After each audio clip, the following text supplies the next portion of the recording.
take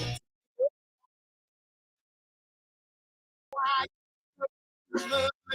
You know I used to drink too much, take a ride in my car. You can get me high, high, high. You know I used to smoke too much, and you know I used to drink too much, take a ride in my car. We're gonna get real.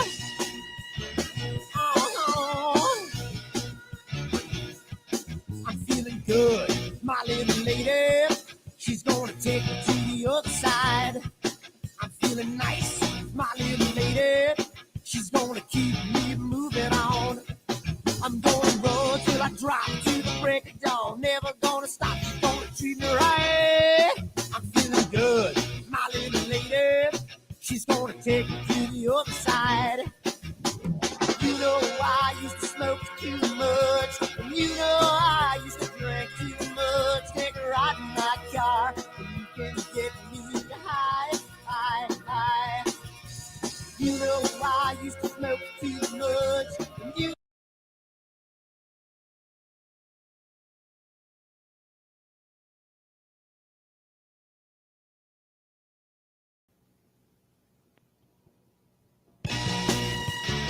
Oh,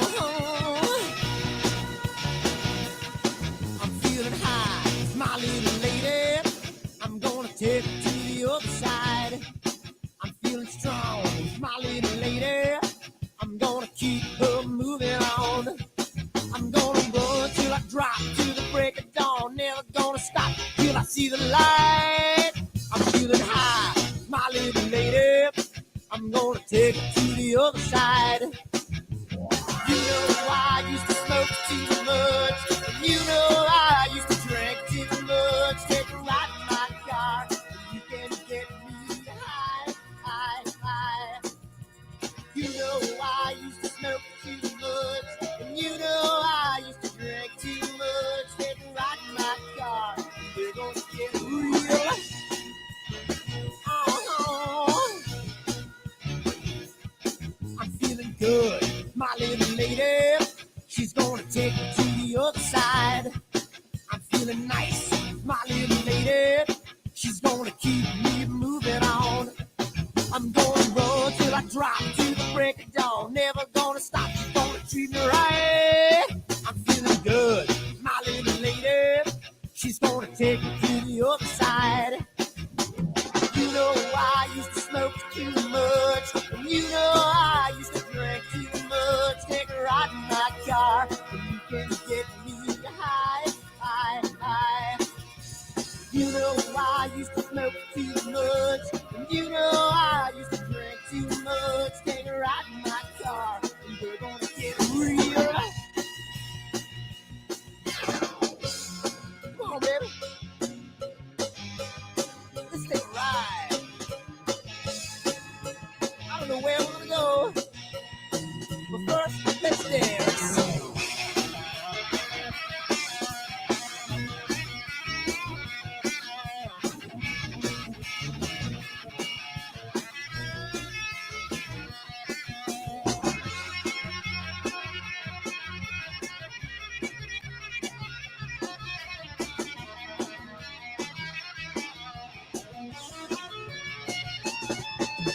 You know I used to smoke too much, and you know I used to drink too much. Take a ride in my car, and you can get me high, high, high. You know I used to smoke too much, and you know I used to drink too much. Take a ride in my car, and we're gonna get real. Oh,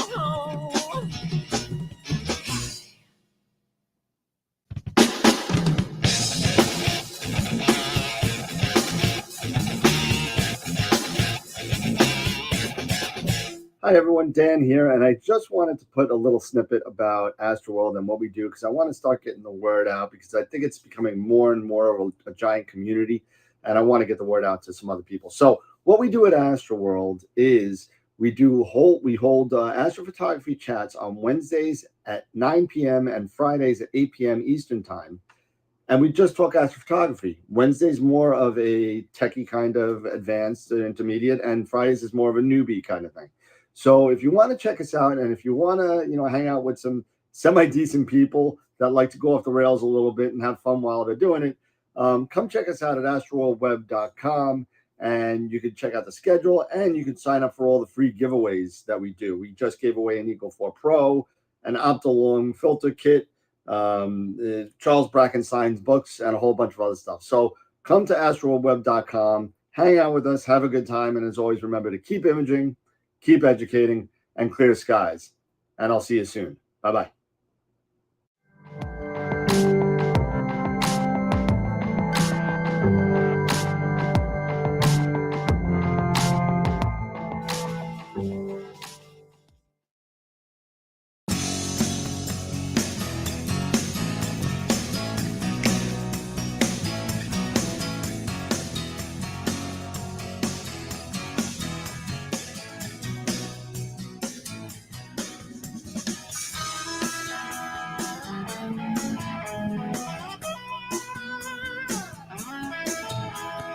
Deborah, things are becoming intense. I ripped my jeans on your fence, hiding away from your man. Oh, it's a passion. Oh, tell a tale of 1,000 lonely days. Yes, she's a real thing. Yeah, only I can make a change. If you want to be together, it's so good to be together with you. If you want to be together,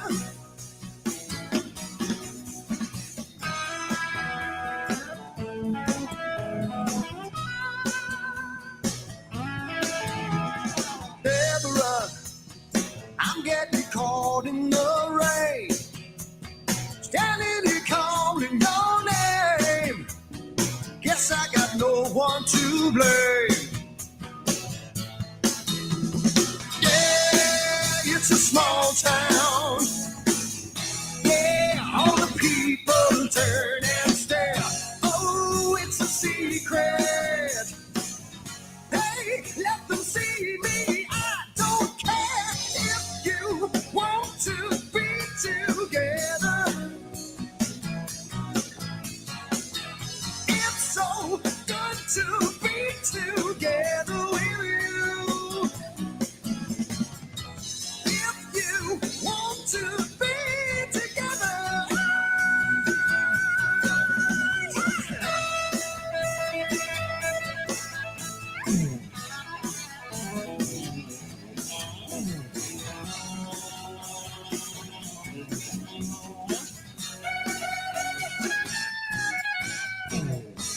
if you want to be together,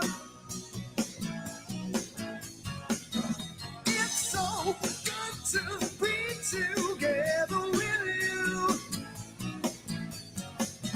If you want to be together, say you want to be together. I'm feeling really guilty, but it feels so bad. Yeah, so good to be together. Yeah, we did it before, and we can do it again. I'm tearing out my hair, 'cause I don't know when so good. You want to be together. Yeah. It's so good to be together. Yeah, so damn good. If you want to be together, it's so good, yeah.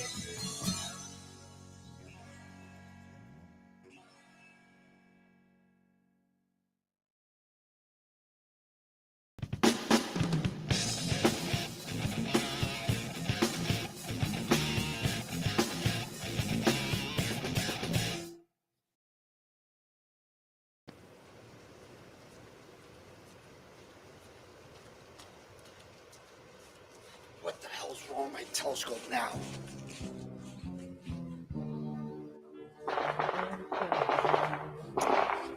Damn, what's wrong with this thing?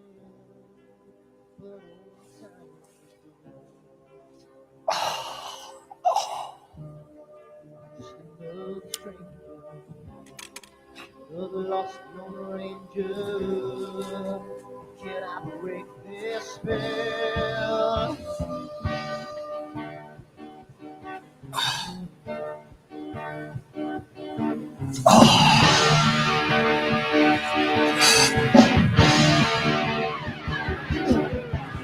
Do one thing right, I make two things wrong. If I want that fine line, I will always take the ball. If I don't left, I can live from the right. I sleep all day long, then I'm breathing through the night.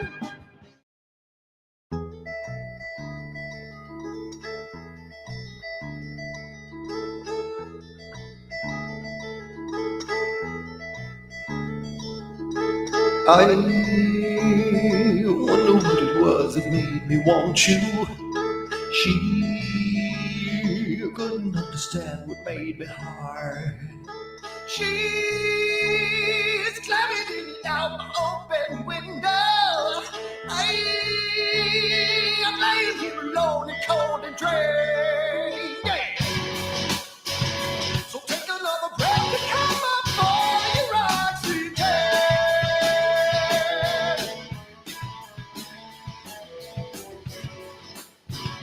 And now you wanna kiss the flesh and blood of every man, every man.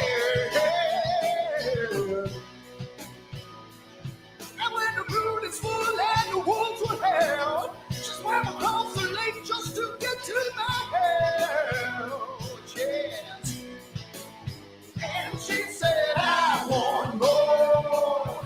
Give me more. Disgusting stuff. I want more. A little bit of. Give me more. Disgusting stuff. Disgusting stuff.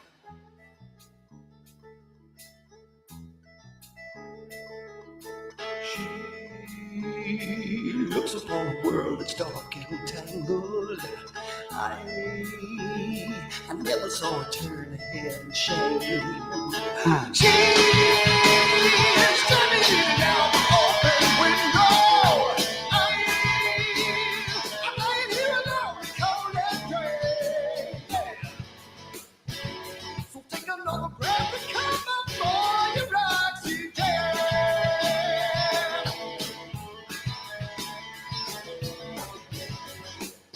Hey, you know you wanna kiss the flesh and blood of every man, every man.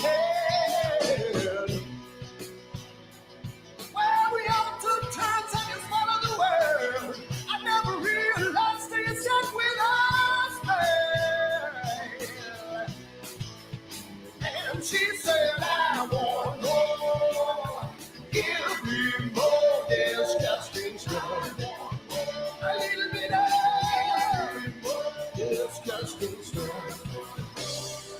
Disgusting stuff. Oh, you're making me stop.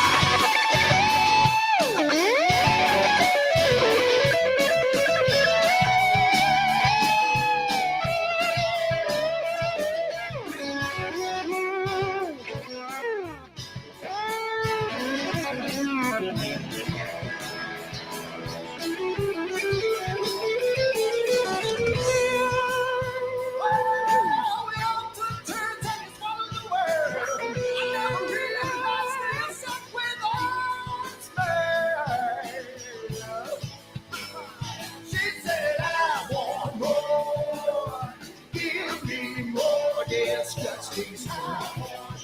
A little bit of disgusting stuff. Give me more disgusting stuff. Yeah, a little bit of disgusting stuff.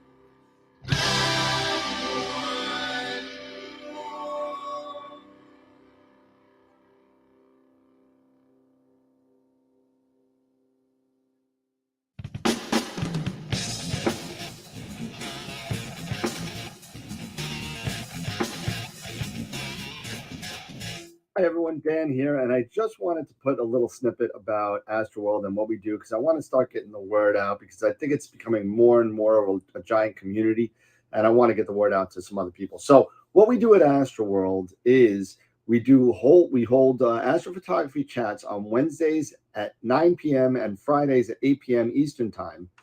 And we just talk astrophotography. Wednesday's more of a techie kind of advanced intermediate, and Fridays is more of a newbie kind of thing. So if you want to check us out, and if you want to, hang out with some semi-decent people that like to go off the rails a little bit and have fun while they're doing it, come check us out at astroworldweb.com, and you can check out the schedule, and you can sign up for all the free giveaways that we do. We just gave away an Eagle 4 Pro, an Optolong filter kit, Charles Brackenstein's books, and a whole bunch of other stuff. So come to astroworldweb.com, hang out with us, have a good time, and as always, remember to keep imaging, keep educating, and clear skies. And I'll see you soon. Bye-bye.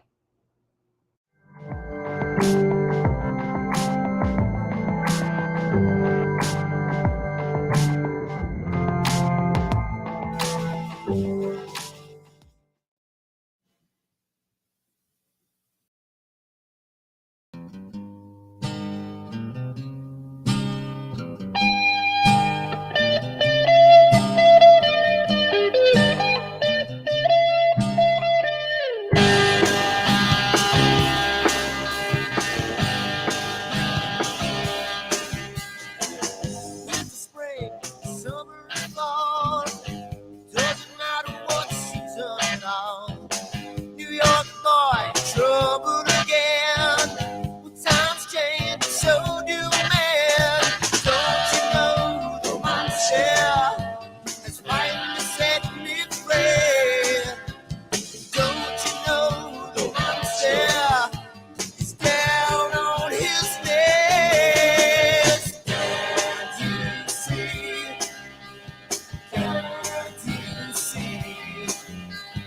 Can't you see the change in me?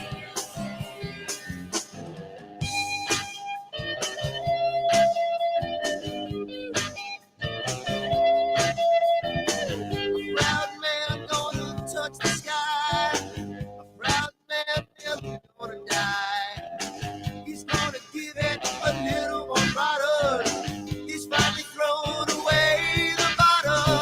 Don't you know the mindset has finally set me free?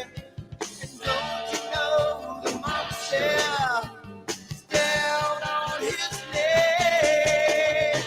Can't you see? Can't you see?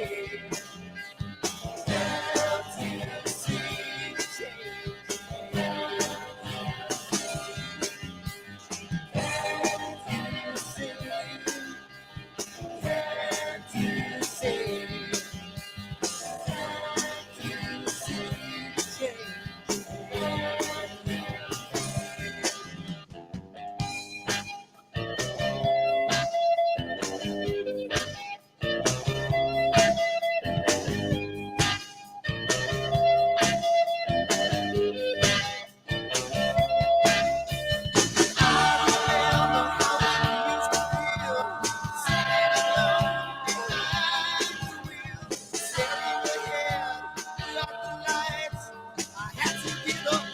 Give up the fight. Can't you see? Can't you see? Can't you see the change in me? Can't you see? Can't you see?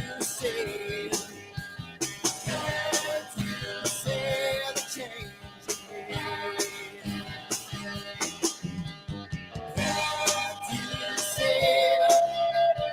Can't you see?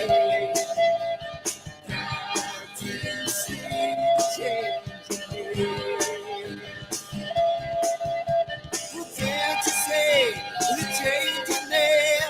Can't you see the change in me? Can't you see the change in me? Can't you see the change in me? Can't you see? You say, yeah, woo! Can't you see?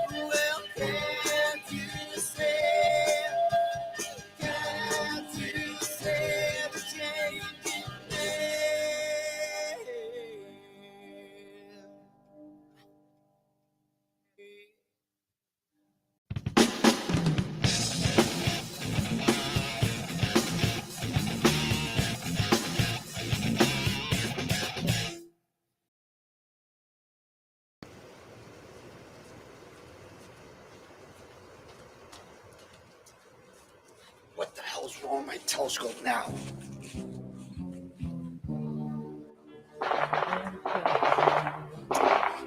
Damn, what's wrong with this thing?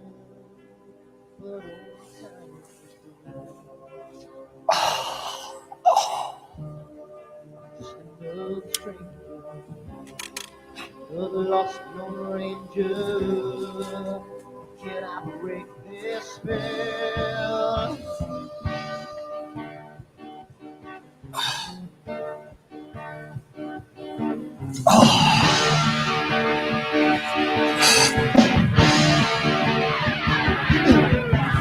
Do one thing right, do I make two things wrong? If I want to stand by the line, I will always take the fall. If I just do the left, I can hear from the right. I sleep all day long, and I'm breathing through the night.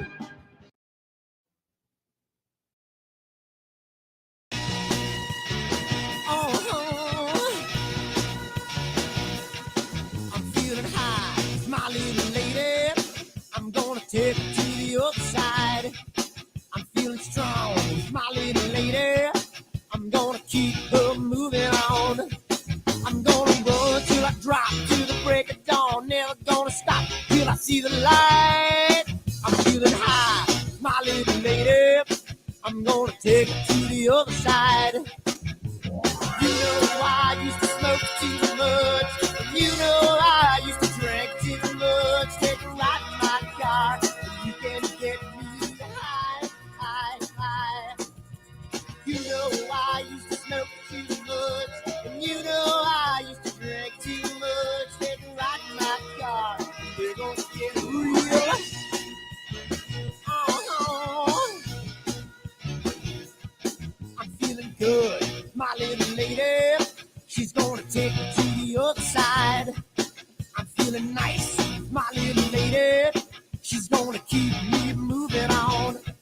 I'm gonna run till I drop to the break of dawn. Never gonna stop, she's gonna treat me right. I'm feeling good, my little lady. She's gonna take me to the other side.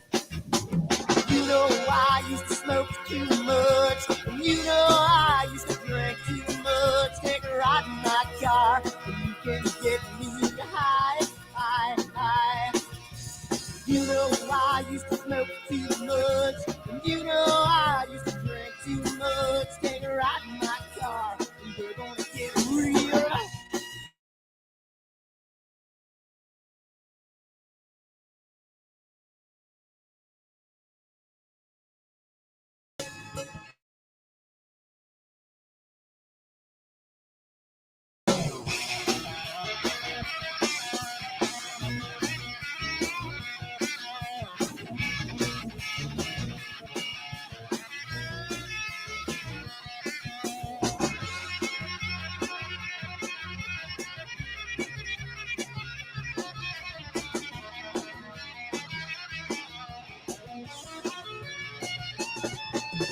You know I used to smoke too much. And you know I used to drink too much. Take a ride in my car, and you can get me high, high, high.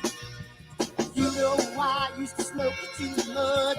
And you know I used to drink too much. Take a ride in my car, and we're gonna get real.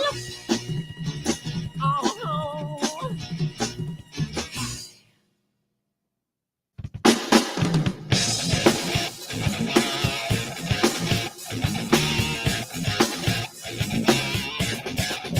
Hi everyone, Dan here, and I just wanted to put a little snippet about AstroWorld and what we do because I want to start getting the word out because I think it's becoming more and more of a giant community, and I want to get the word out to some other people. So what we do at AstroWorld is we hold astrophotography chats on Wednesdays at 9 p.m. and Fridays at 8 p.m. Eastern time, and we just talk about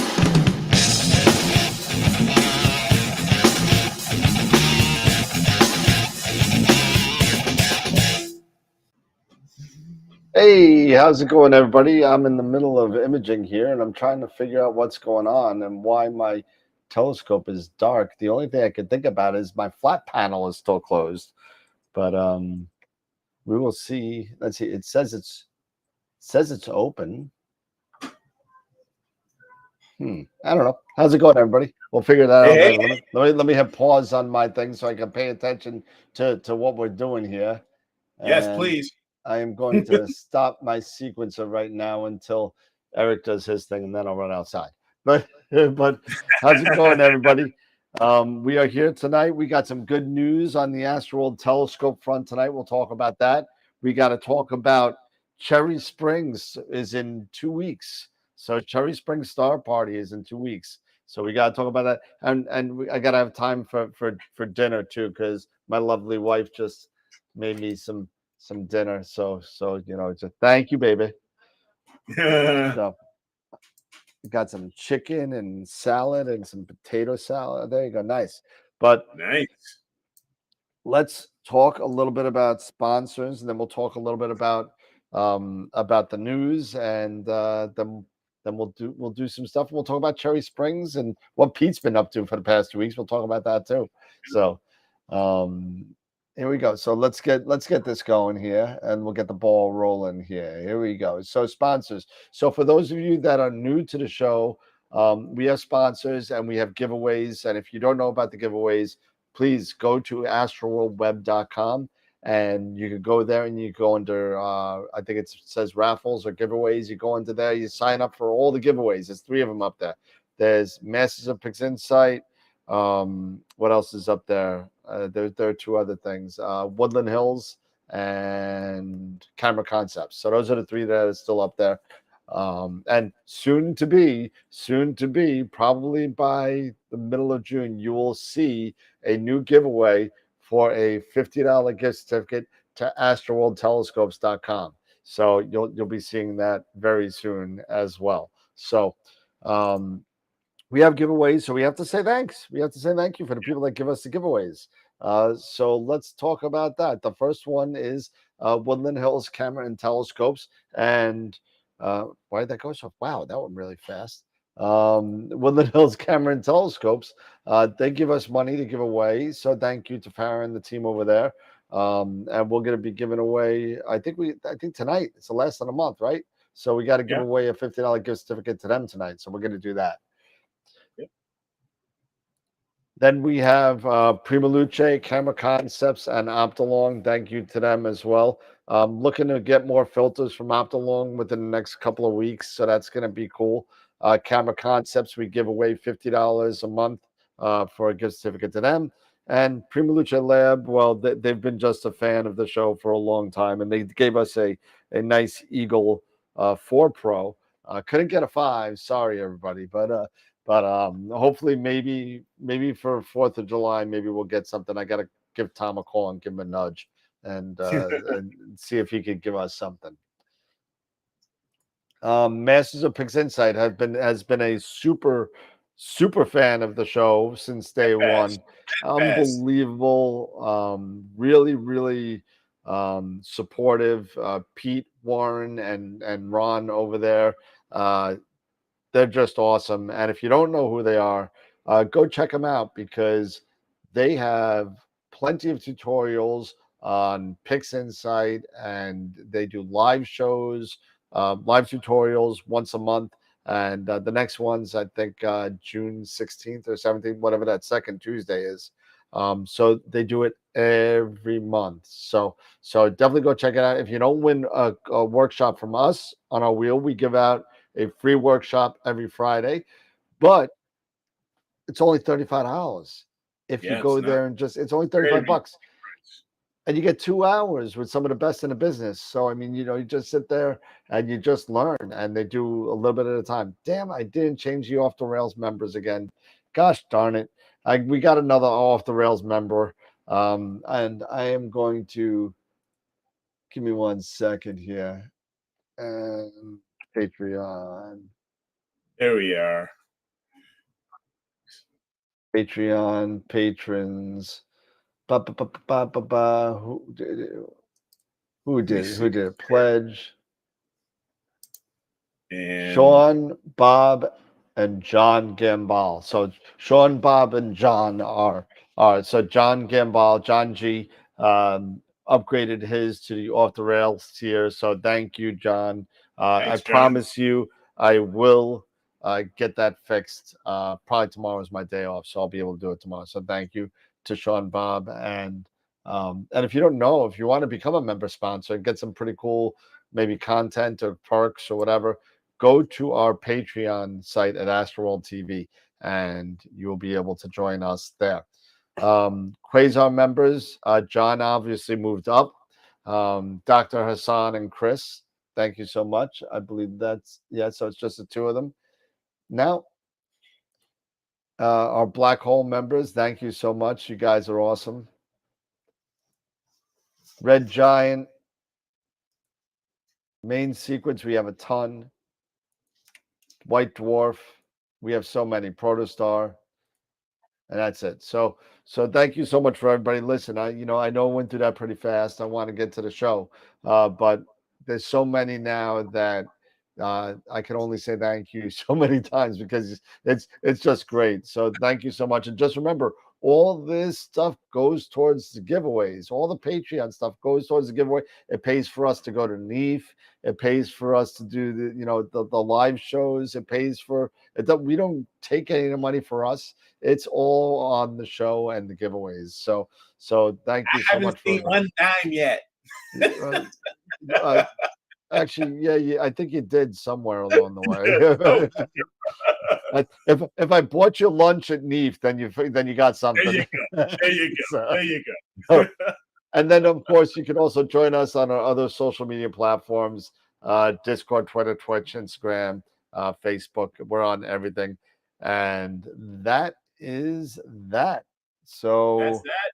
So that you guys is know that. what I'm gonna do. I'm gonna eat. You eat. I'm gonna look here, and I've got how many? 15. All right, we got 15 people watching. We got 12. Who are the three? I want to know who the three are. Who are those three that haven't given us a? Okay, I got 13. I got 13. It's us three. It's us three. I bet it is. I bet it is. It probably is because everybody knows what I'm gonna do. If you guys like what we've been doing, you can want to continue to support us. The best way to support us is to give us a like on Facebook. Share the show, share the public. Remember what I always say: sharing is caring. I really appreciate that. Give us a thumbs up there on YouTube. What we do is for you guys, and all we ask is for you guys just to click that thumbs up or give us a like. Everything else, this is all pretty much free for you guys and stuff like that. So all we ask is just for a little bit of support like that. That's all. So just a little bit of love, right? A little bit of love. Little bit of love. Hulk smash, Hulk bash, whatever you got to do. Just show your love and give us a thumbs up. We would really appreciate that. So look, 16. There we go. Really appreciate that, guys. Rock and roll. There it is. So, all right, so yeah. We got some good news. And Pete, I don't know if I told you this because I might have told you. I think we spoke the other day, actually, and I think I told you. But we picked up two more dealerships over the past couple of days. So we picked up Ioptron and we picked up Bob's Knobs. So we got Bob's Knobs. So if you need your Bob's Knobs, you can come to us. Then it's not on the website yet. It'll probably be on the website tomorrow.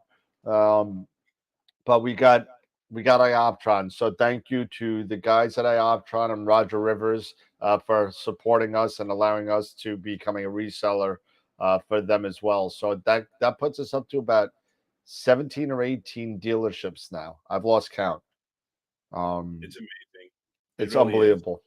It's unbelievable. So I can only say thank you to all the support of the entire Astro community out there, all the other businesses out there that are allowing us to represent them, and thank you so much. So it's a lot of fun. Bob has nice knobs. Yes, he does. Yes, he does. So That's my good news. I mean, so go to AstroWorld Telescopes, check us out, and you can get your Astro gear there. Yes, yeah, please. It's awesome. I mean, I'm like I said, we've talked about this offline. I'm just happy for you and happy, you getting this opportunity to follow your passion and your dream and do this stuff, man. It's really, really awesome. And to all those out there, you're looking for this type, you're looking for some new gear, Explore Scientific, Player One, whoever, Pegasus, all of them, check them out. Check them out at AstroWorld Web, AstroWorld Web Telescopes, or AstroWorld Telescopes rather.com. And don't forget, today is Friday, and it's the end of the month. So I hope everybody voted, for image of the week. Yep. So Well, they just went up. They just went up today. So go vote now. yeah. So well, but we got for this week, don't we? What happened? This oh, that's right. Today's Wednesday. Why am I thinking today is Friday? You know why? Because I've been worked 50 hours in 2 days. I worked 50 hours in like 2-3 days. It's crazy. So my time and sense of time is way off. So yeah, I mean, astroworldweb.com. Go check out the entries for image of the week and start voting. Yep, start voting now. They're up. So you could do that now. And actually starting right now, you could also vote because we don't have any more images of the month and images for May anymore. I opened up the voting for image of the month for the month of May. So you could actually start voting for that as well right now. So go there and astroworldweb.com/IOTW. And you can go there and get there and vote it up. So thank you. Pete, what you been up to, man? We haven't seen you in weeks. You've been gone. Well, You've been as I gone said, Dan, fishing.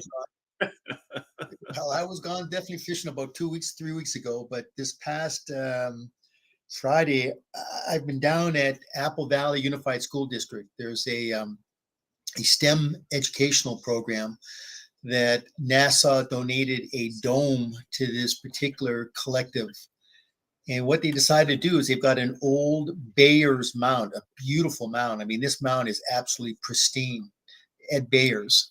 And so what they did is they actually had a 16-inch Meade, a Tech 10-inch matte Cassegrain. They had a Takahashi 120.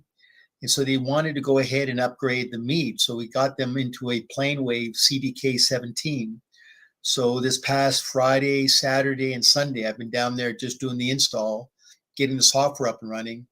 Unfortunately, the gentleman that actually took over from Bayers Mounts, Ken Colby, he had to do some work on the mount. So I ended up coming back here, but I'll be going back down here probably in about another 3 weeks just to kind of finish this up. But I'll get some photographs. As a matter of fact, Eric, I sent you a text message of what the CDK looks like on that Bayers mount on your cell phone. It's beautiful. I mean, the Bayers mount is absolutely just gorgeous. So I'll get some images once we're going to get this thing completed. And from what I understand, this is going to be an article that's going to be in Sky and Telescope magazine, I think either in the October issue. So it should be kind of interesting to see how this thing turns out. So I just been involved in doing this. That's awesome. But, that's about it. See if I can post. I'll see if I can show this. If you're cool with that, there it is. Absolutely. And let me just bring this up here. Sorry about that. No worries. So I'm just going to share this here on so you guys can take a look at this. This is really, really nice. Go screen sharing here. Screen and share. And that's really something. And this is before everything else. I mean, you look at that Moravian right there. Yep. I mean, that was the optical train that we did a couple of weeks ago on a Friday when we had Pavilon. So that's been attached. The two dovetail plates on the right side, that's going to actually house the 10-inch Tech Matte Cass. and then the Takahashi will ride piggyback on top of that. And then on the Oh my left God. side, we're going to actually put the solar scope in, and it's going to be for visual, but it's going to be a just a little Coronado. I think it's a 90 millimeter solar scope. Okay. Is that going on But, top of the plane, the CDK right here? Is that going to go on top of the CDK, or no? Nothing's going to go. The only thing going on top of the CDK is going to be just the Pegasus. We got a Pegasus. I guess the V2 power box has been discontinued. They're coming out with the Gen 3 version, which is going to have 6 inputs instead of 4 and a couple more USB ports. So unfortunately, we needed to get, because the cabling was just an absolute rat's nest with all the cabling. So the reason I came back, I would have been down there today finishing this thing up, but they just needed to order that Pegasus. And there was no need for me to stick around while they ordered it because Monday was a holiday. Yep. Right. Yeah, this is but the mount is nice. The mount is absolutely pristine. I mean, it's an absolutely gorgeous mount. I mean, I got to say one thing about Ed Bayers. He really made a phenomenal mount. It really is something. So anyway, Ken Colby is now the new owner of Bayers Mounts, and they're being fabricated up in Barstow.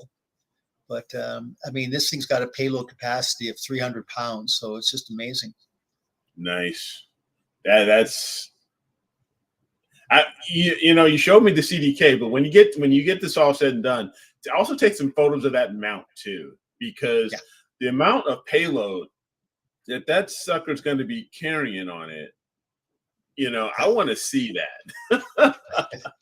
Yeah, we're going to be looking at close to about 210 pounds of camera gear, telescopes. God. I mean, it's just going to be something special. And what was it? What was the capacity of that mount again? It's 300 pounds. Wow. That's crazy. That's crazy. That is. So not this past weekend because I was working all weekend. So, but the previous week I was able to start capturing. I did, some work with Nina. I was able to get some stuff done with Nina. Some I did with the ASI Air. So I've been going back and forth. My guiding, I just haven't gotten the guiding down with PhD 2 just yet. I mean, it's like I fixed one thing. So the autofocuser has been working. So the autofocus has been fine. Now it's this. So but it's going to all work out, I'm sure. And I was able to go out and get M101 and get the supernova. Now I'm just looking forward to putting that all together, and I got to get my flats done. And then once I get the flats done, then I'll go ahead and start processing. And that's one of the cool things of having this set up the way it is right now. I can do all the flats, everything, and for folks who don't know, you don't necessarily always have to take your flats right after your imaging necessarily. You don't necessarily have to do that as long as your imaging train has remained untouched. And what I mean, you haven't taken things apart and removed things and then try to put things back together. As long as it stayed, your telescope, your imaging train, your camera, everything stays the same way it was when you started that session, you should be okay with taking your flats. So it's going to be so I'm going to go ahead and get that done, and then start doing some processes and see how things will turn out. But that's that's the I got the supernova. I think I was showing it the other night. I got the supernova. And unfortunately, I got to do everything all over again because I was messing around with my image train. So my flats are worthless. So that means, I'm trying to use the Alto and the Giotto, the automated flat panel, right? Okay. And I'm messing around with my sequence a little bit. And so now I'm adding the sequence, or I'm adding the open flat panel and do the flats at the end. So I could technically get fresh flats every night I image. Gotcha.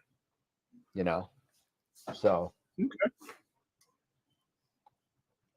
everybody's hopping on, seeing Ernie here, Dave's on, Tarek's on, Kevin's on. So really appreciate everybody's hopping on here and checking things out and checking in with us.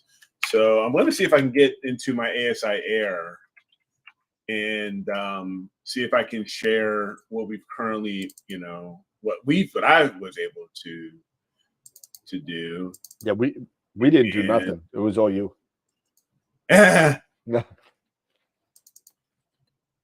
Let's see here. Some of it's I don't like that one. That's the crazy thing. It's just it's frustrating.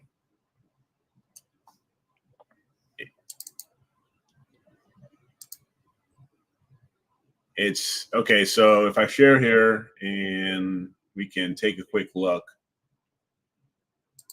at what we got going. And, oh, there we are. Yep, there's a supernova. Yep. So there it is. I mean, you can't miss the thing. Nope. I mean, it's just now, like I said, I got to work on this guiding because I'm getting, and fortunately, these are all like, most of my shots are like 60-second shots. So it's not too bad. And I think I can fix a lot of this with Blur Exterminator. Right. And try to clean a lot of this up. And, so it's a good thing that the data is still useful. But again, I've still got to figure out, with all these elongated, it's got to be something with the tracking. It really does, which basically is the RA. Because deck don't hardly move. Deck don't move. Once it's set, it's pretty much you're locked in. So it's not that. And so yeah, I'm gonna figure it out and make all this happen. There we go. But yeah, that was just one of the shots here that of M101 that I was able to get. So I am happy that I was able to get the supernova. It's just going to be a little bit of cleanup probably. Yep. And bringing it out, and then hopefully it'll be something that'll be it'll be respectable. Yeah, Norm, I have to. What's my guided camera exposure time? 2 seconds. No, actually, I think it said it's a 3. Okay. I believe it said it's a 3. That should be because of that. I wanted to try to correct things, and I didn't want to go too fast because it's always that that talk of chasing the seeing and stuff like that. So yeah, I kept it at 3. Yeah, that should be fine. Anywhere between 2 and 3 is usually good. Yeah, and I'm averaging, when I was looking at my PhD 2 guiding, I'm still getting over. I'm averaging like 2 arc seconds. Oh yeah. So it's kind of frustrating. My RMS is always over 2. I'm taking my first. Well, I know I shouldn't be doing it, but I'm doing a test of 40 images of M101 right now, and then I'm going to see what happens and make sure that the flat panel closes and does what I expect it to do. If you want to see what it kind of looks like, and again, I was playing around with a couple things, and I was thinking about doing flats after every filter, so the filter doesn't change. You know what I mean? So, but I said, you know what? That's too much. I'm closing the flat panel too many times. It's going to be a lot of garbage in there. It's a lot of wasted time. So, I'll show you what it kind of looks like now. Let's see. Display 2, and then there you go. Let me get Pete back real quick. Pete disappeared. Yep. Pete disappeared. And layers and Peter, and where are you? Yeah, now I'm blocking him. There you go. There you go. All right. So this is what my sequence looks like now. It went through everything. So the flat panel is going to be closed. So it's got to open the flat panel first, and then it waits because I have it wait because it's going to take a little bit while for the flat panel to get out of the way. So 30 seconds I put in there, and then it could start the autofocus. starts the autofocus. It'll slew and center, and then it'll start the guiding. Now, later on, I have my LRGB set up here. I just have 10 of each. I'm testing stuff tonight. And then when it's done with that, it's going to close the flat panel. And because it takes a little bit of time for the flat panel to close, I have a delay of 45 seconds to close the flat panel. So it's going to close the flat panel, and then it's going to take 10 luminance, 10 green, 10 red, 10 blue flats.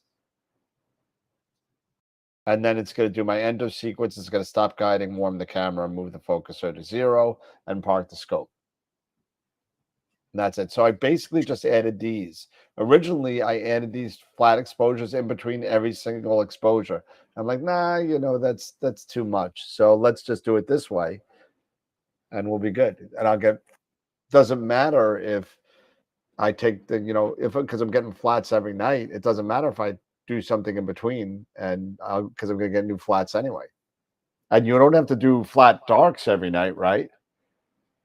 You don't have to do that every night, as long as you have them already set in Nina, and you already take. I have 1 minute flats, 1 second flats on the luminance, 2 seconds flats on everything else.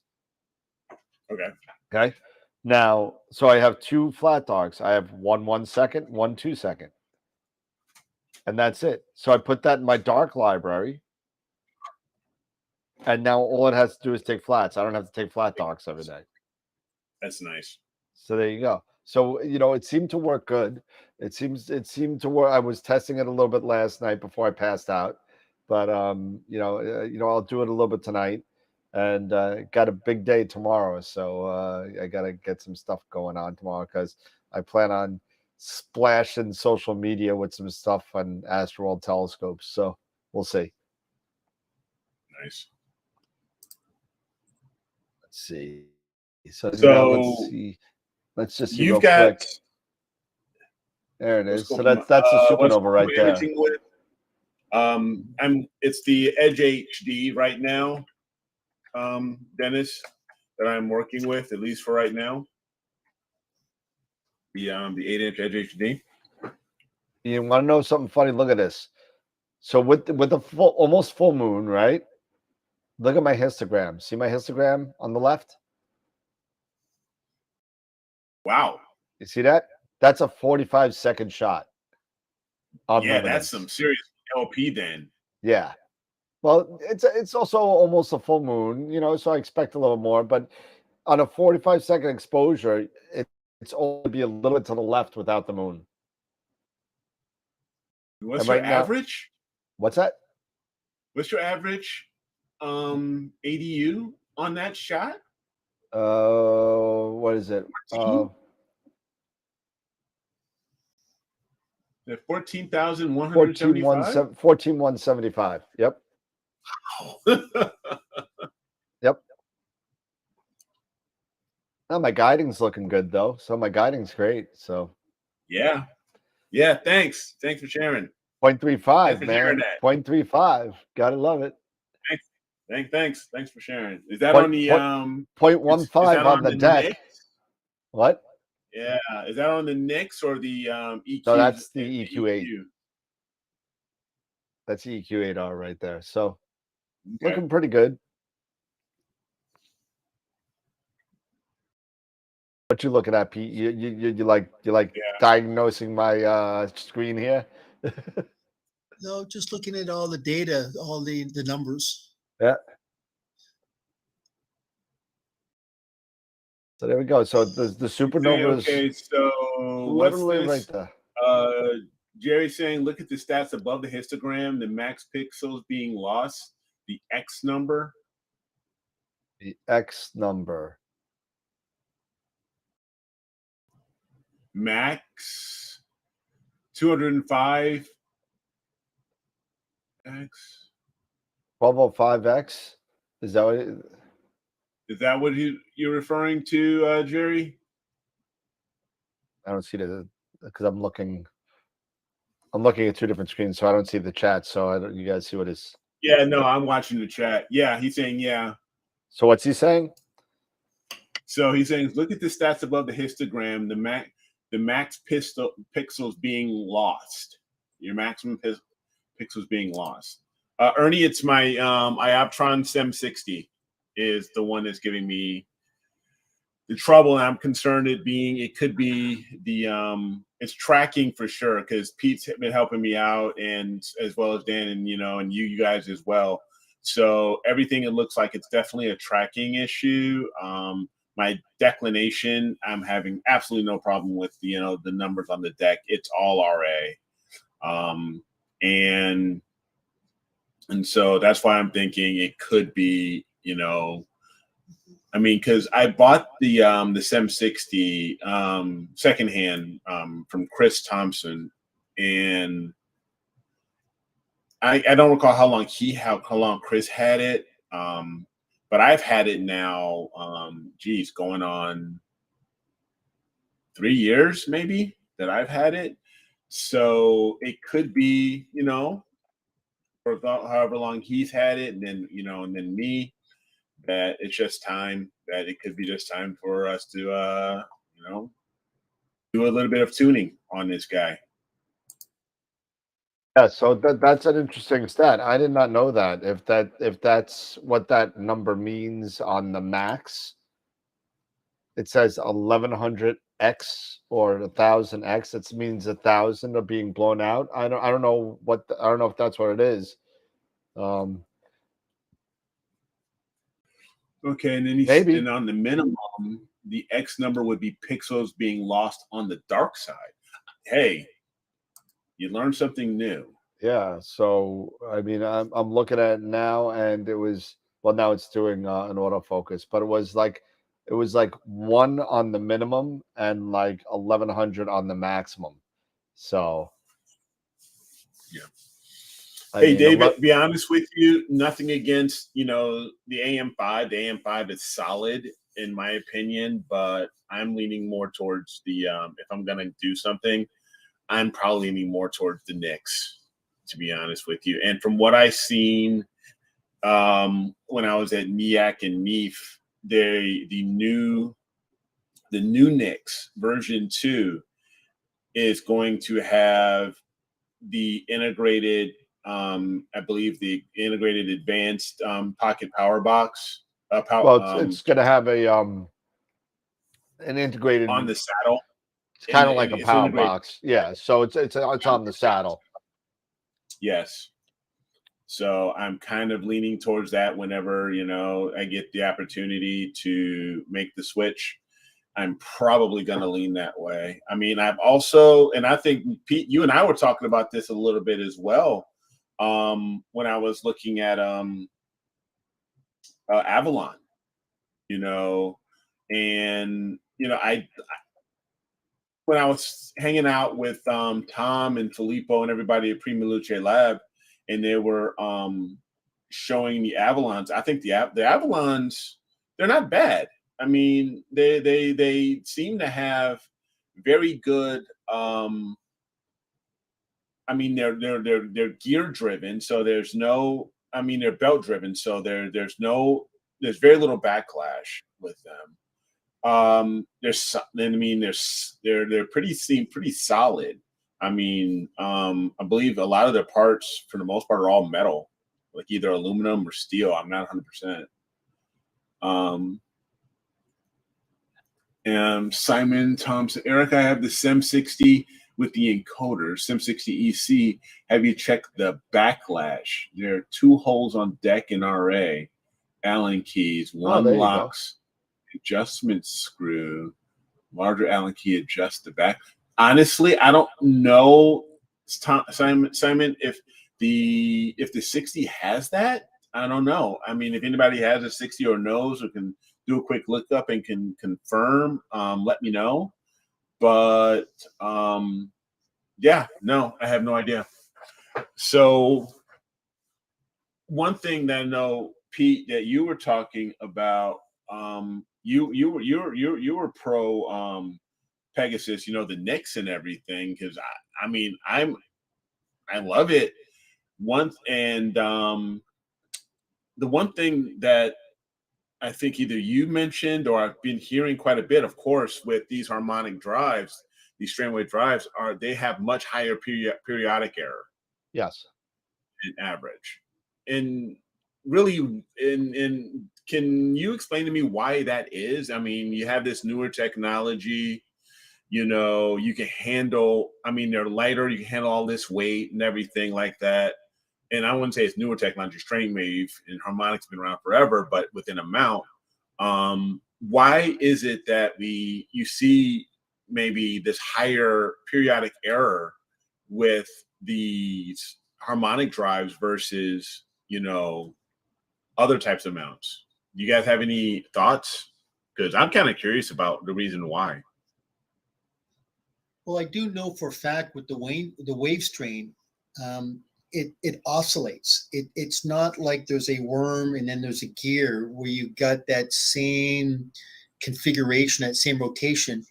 With the wave strain, it kind of oscillates over an area, and when it Okay. starts to oscillate, you're going to have those extreme peaks and those extreme valleys. The one thing that's interesting is that they guide out those periodic errors, which is real nice. So that's the beauty about it. But the thing that's so nice about the harmonic drives is that if you look at the number of teeth that are engaged in a worm and a gear, as compared to how many teeth are engaged in the harmonic drive, you're going to have 30% of that particular gear on the harmonic drive engaged in the tooth as it's starting to oscillate. So consequently, you're going to get better torque, and that's the advantage that the wave strain actually has. But with everything, you got to give up something to get something else. So you got to give up Sure. periodic error due to the oscillation of the gear within that harmonic drive. But as I said, it's not an issue if you go ahead and you just guide it out. Yeah. Sure. I mean, so I don't know if you remember the video that Scott showed of the harmonic drive and how the gear does kind of oscillate around and it's also part of it is like a flexible metal, you know, in there. It's kind of flexible. And yeah, that's kind of like it. There's a better one. There's a better one. That's part of the video. But Right. there's a better visual on that video on how it works. Okay. But let's see if I can find it. Strain. It's called strain wave. Yeah. Let's see. There we go. Here it is. I got it. Okay. And let's see. So I'll quick play this. All right. So let's skip this and let's see if there is. It's after they put it together. And then when they go in the front, there's that oscillation that Pete was talking Yeah, there's about. that oscillation. And yeah. if you look at the way these teeth are engaged, as Pete was talking about, and I believe that's the flexible part of the gearing system. And when you put it all together, see how it's kind of snakes across a little bit like that. Yeah. Look at all the teeth that are engaged at once. And because all those teeth are engaged like that, that goes to the payload capacity and the torque that you're able to get, just like Pete said. Gotcha. So even though you have that high peak to peak and periodic error, and that's been a lot of sticking, and it sticks in people's heads. Like, oh man, it's big periodic error. I'm never going to have 10-minute photos. No, you will, because it's super easy. If you're guiding, look at that thing is moving like crazy. But you know, that's why you could sit there and get that payload capacity. So you give up that, but you could guide it out. It's not big. I've been using, I use the AM5, I use the HM27, I've used the RST300, I've used the Pegasus. So, I mean, I've gone through 4 or 5 harmonic mounts and I've yet to have an issue on any of them as far as guiding. Nice. And that's, you know, and that's been, you know, one of the things is that, yeah, UK. So you're going into your point, Pete, you're going to have to give up, one for the other, give up one thing over the other. And honestly, I'm going to be guiding anyway. So who cares about, for me, unguided. I mean, maybe Richard Wright may not want to hear that, but, but, for me, if I want to do a 10-minute exposure or even longer, especially on maybe some faint, some really faint nebulosity. Okay, fine. guide to the sucker, guide to its heart's content, and let me get maybe even, that 10-minute, even heck, 15-minute exposure to really start grabbing more and more data per exposure.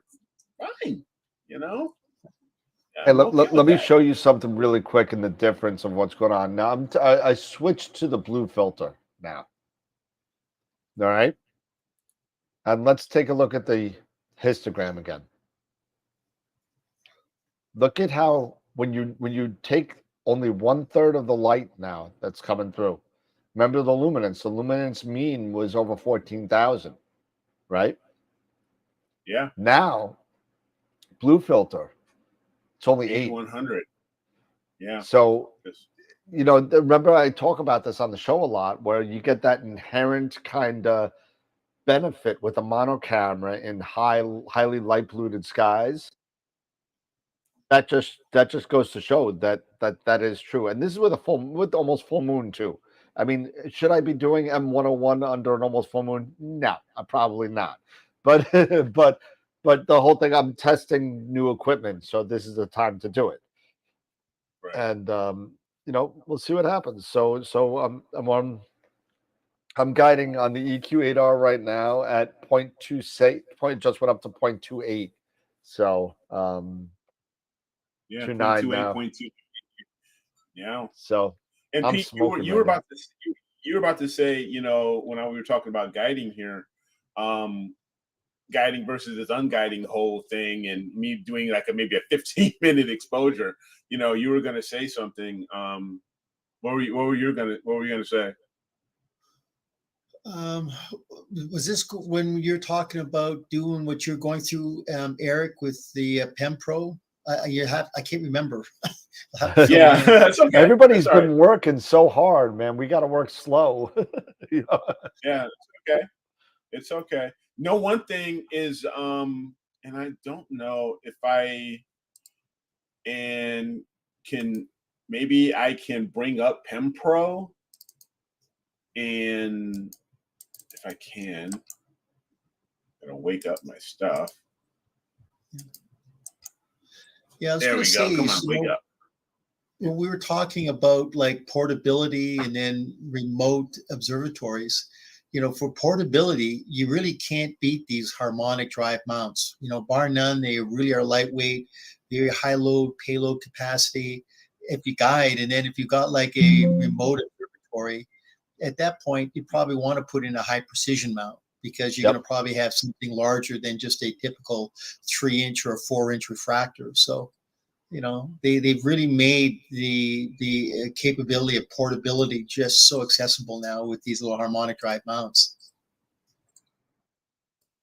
Yeah, Dave, you know what? I've changed it because you guys are yelling about me about the purple. So I changed it to the green. The only reason why I changed it to the green was because I can't get the same shade of purple back. I don't know where it went, and I don't know where it is. And I had it and I liked it. And now I can't get it back. So thank you for screwing up my Nina. Thank you.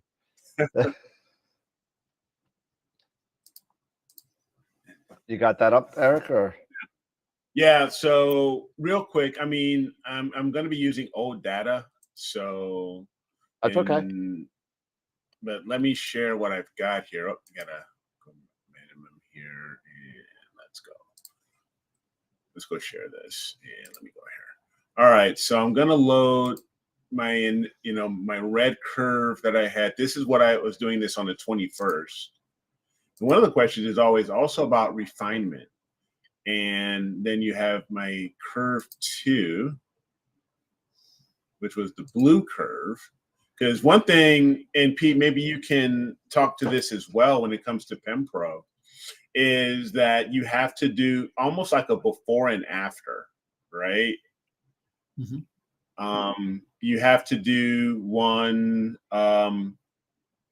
with it without the periodic error, without periodic error, without PEC running, and your guiding, and then the other one with PemPro, I guess it's basically recording, and then you do a playback, it uploads, and then you kind of merge the two, if I'm understanding correctly. Yeah, I'm just looking at the curve here, Eric. Sure. Peak to peak. And I can expand this to make it a little bit easier. Yeah. Peak to peak on the red is 2.68 arc seconds. Peak to peak on the blue was 7.59 arc seconds. So that's going to be almost like 3.3 arc seconds. And that's the first one. The first one, the red, is that 9. Yeah, 9.87. Yep. Wow. I mean, that's almost like 5 arc seconds peak to peak. So you got 5 arc seconds above baseline and 5 arc seconds below. Yeah. Eric, and, I would seriously pull up the specs on the mount you got and take a look at what they're recommending as to what the peak to peak tracking is on that mount. Okay. Yeah, because I know for a fact is that with Lost Mandy gets shipped at about 7 arc seconds peak to peak. And if you run PemPro, you'll probably get that down to about maybe 2.3, 2.5. And that's usually about the best you can do with the Lost Mandy mount. But if you go with the higher precision mounts, case in point, like AP, they run PemPro on all their mounts before they ship. And then they recommend that you do that on once a year. So it's interesting is you'll see the big difference with the higher precision mounts. Case in point with the software BISC mounts, they ship at 7 arc seconds peak to peak, but when you run their software with the SkyX, you'll be able to get that down to below 1 arc second peak to peak. But I got a feeling you're going to be limited because of the fact that you've probably got just a mid-range mount, which you're going to try to push the limits that you can on it, but unfortunately, it's just the way that it is. It's just a very, very mid-range mount. Okay. Now, and just so I can confirm this, and maybe for folks who've never seen PemPro and haven't used PemPro, when you first set this up and you're first doing your initial data acquisition, that's going to create your first curve, which is the red curve, correct? And then once it does this, that is basically that's basically without PhD. This is not with any type of guiding or anything like that, if I'm not mistaken. You're not running any guiding, but you're doing your initial without, and then the second, then you do it again with PEC turned on, because I guess you would do an analysis. It would create the new curve, and then you would program that into the mount. You'd have to, like with my mount, I know with AP, if I'm not mistaken, and some other higher end mounts, you don't have to actually walk back out to the mount to turn on recording. But in my case, I had to. You had to turn on recording, then run periodic error with PemPro, and let it acquire again, and then it would then take a look at both of those curves, and then you can do a refinement between both curves and make a new, what they call the green curve. And right there. Yep.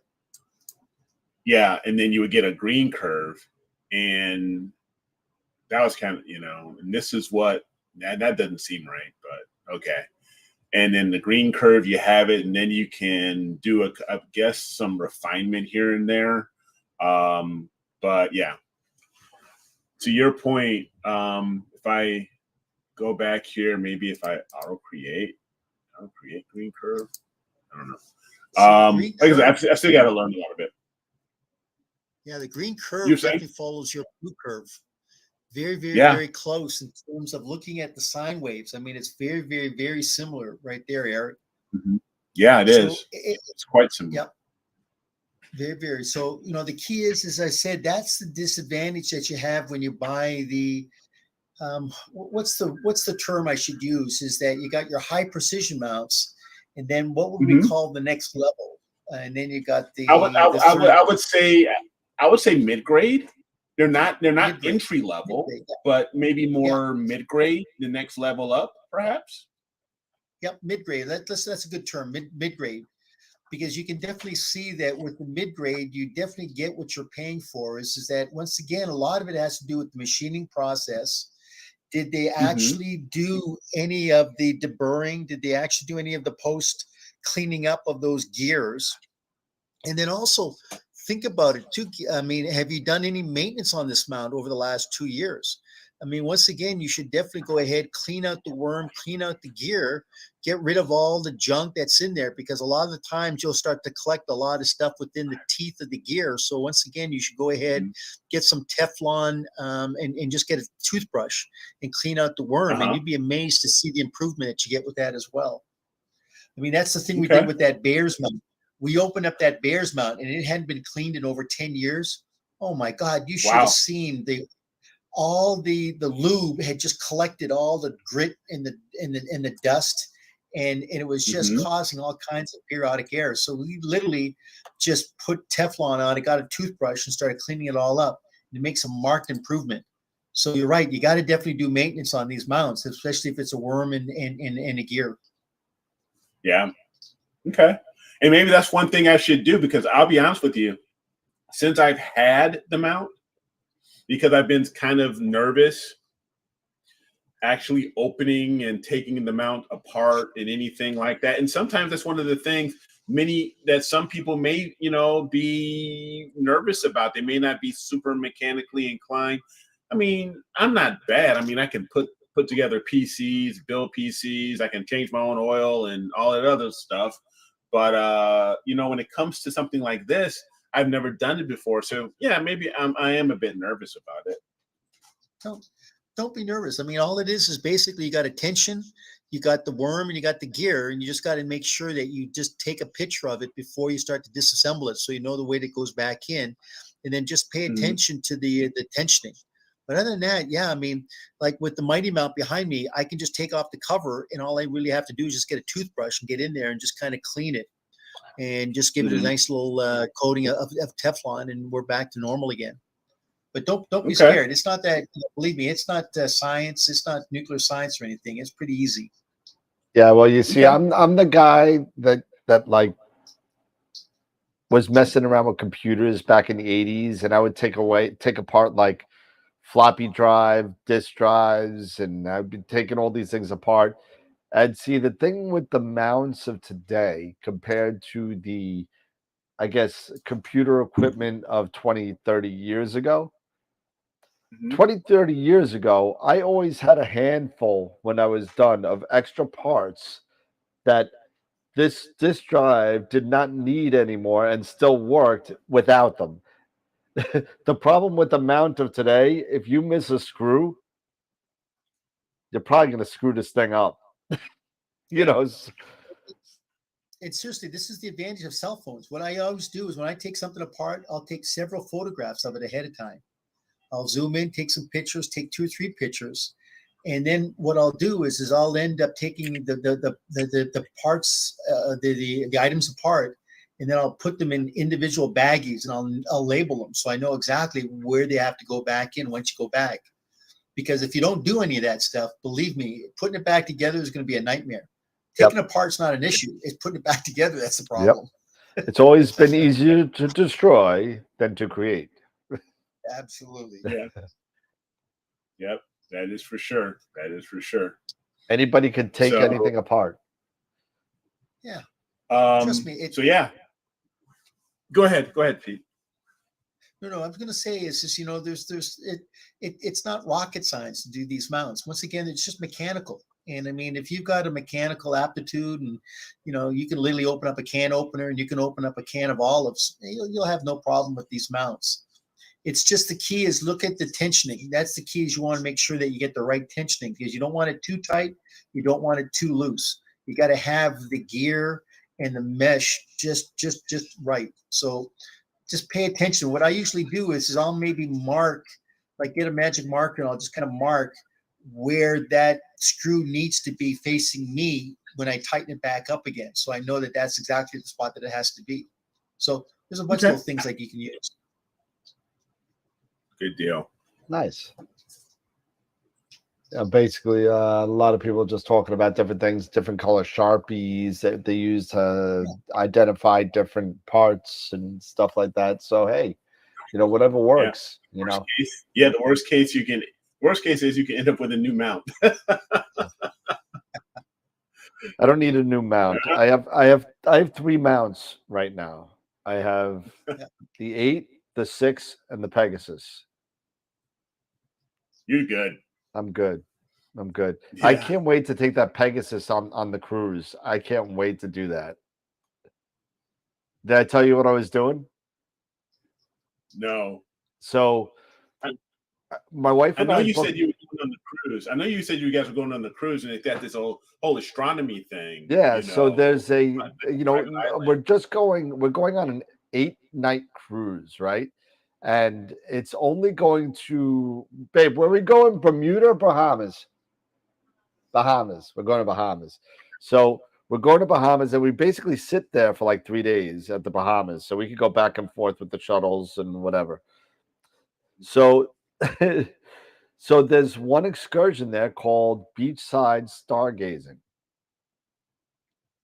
So I don't know what to expect. The only thing I can expect is these crappy telescopes and these crappy eyepieces, and that's the thing. You're gonna go there with like a 60 millimeter, refractor, plastic tube. So I'm gonna go there with the Ascar 400 and the Pegasus mount, which I could just carry them both on board.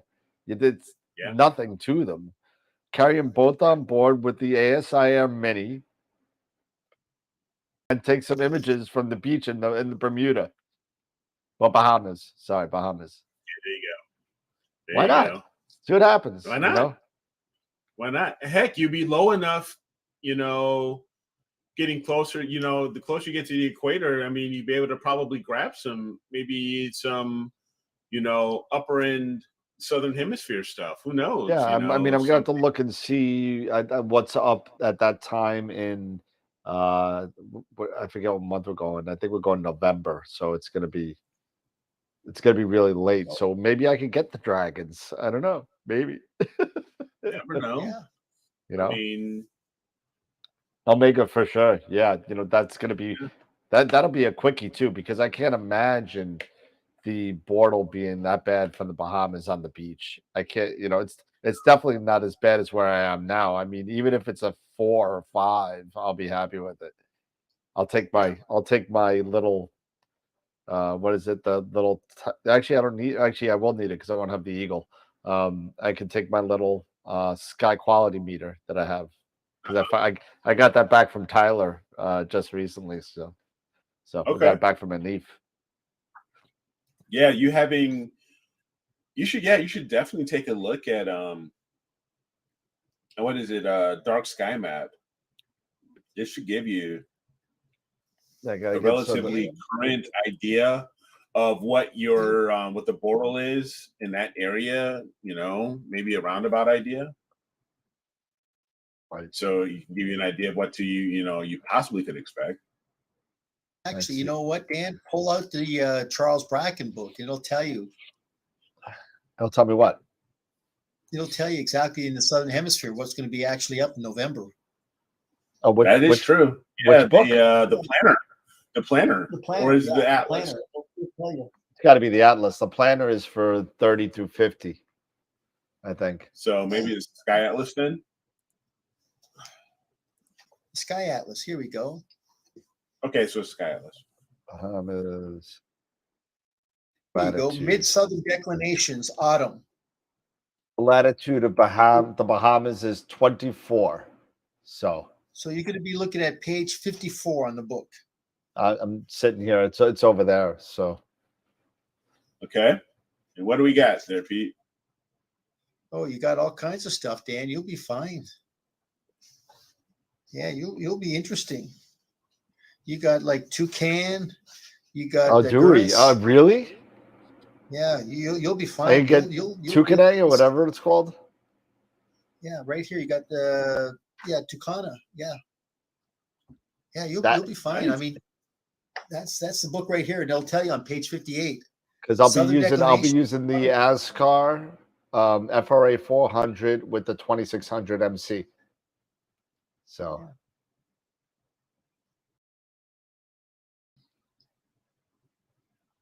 Cool. I'm psyched. Awesome. Cool. I don't know how much time I'll have, so I could probably only do like one image. So Yeah, because right now, right, it's our summer and it's their winter. So Scorpius is up right now, and the Fighting Dragons of R are just below Scorpius. okay. So unfortunately, you're going to be going down there in their spring. So you're going to be looking at spring constellations. Okay. It'll be our fall, but it'll be their spring. Yeah. Sorry, Norm. Yeah, I said I'll look at it later. Don't worry about it. But yeah, I'm excited. That's gonna be a lot of fun. I'm excited for the cruise because we haven't had a vacation since before COVID. But it turns out there's a what's that? Just don't get sick. Shut your mouth. Shut up. Yeah, watch. This is what's going to happen. Pete's going to come to Jersey. It's going to be like October. Pete's going to come to New Jersey. He's going to get me sick and ruin my vacation. I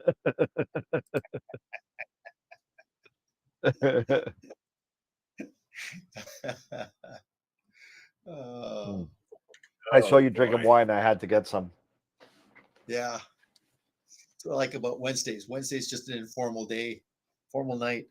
Yeah, we got to start booking more guests. We got to start doing that. We got to get back on that. Yeah. Got to get back on the guests. Christian wants to come on July. Yeah, when he's ready. Yep. Yeah, he said in July would be perfect. He's going to talk about his workflow. Yep. Yeah, I'd love to hear about Dr. Sass's workflow with Astropixel processor. That would he uses Pics Insight, or was that no? That was no. He uses APP. Yeah, what was it? What's his name?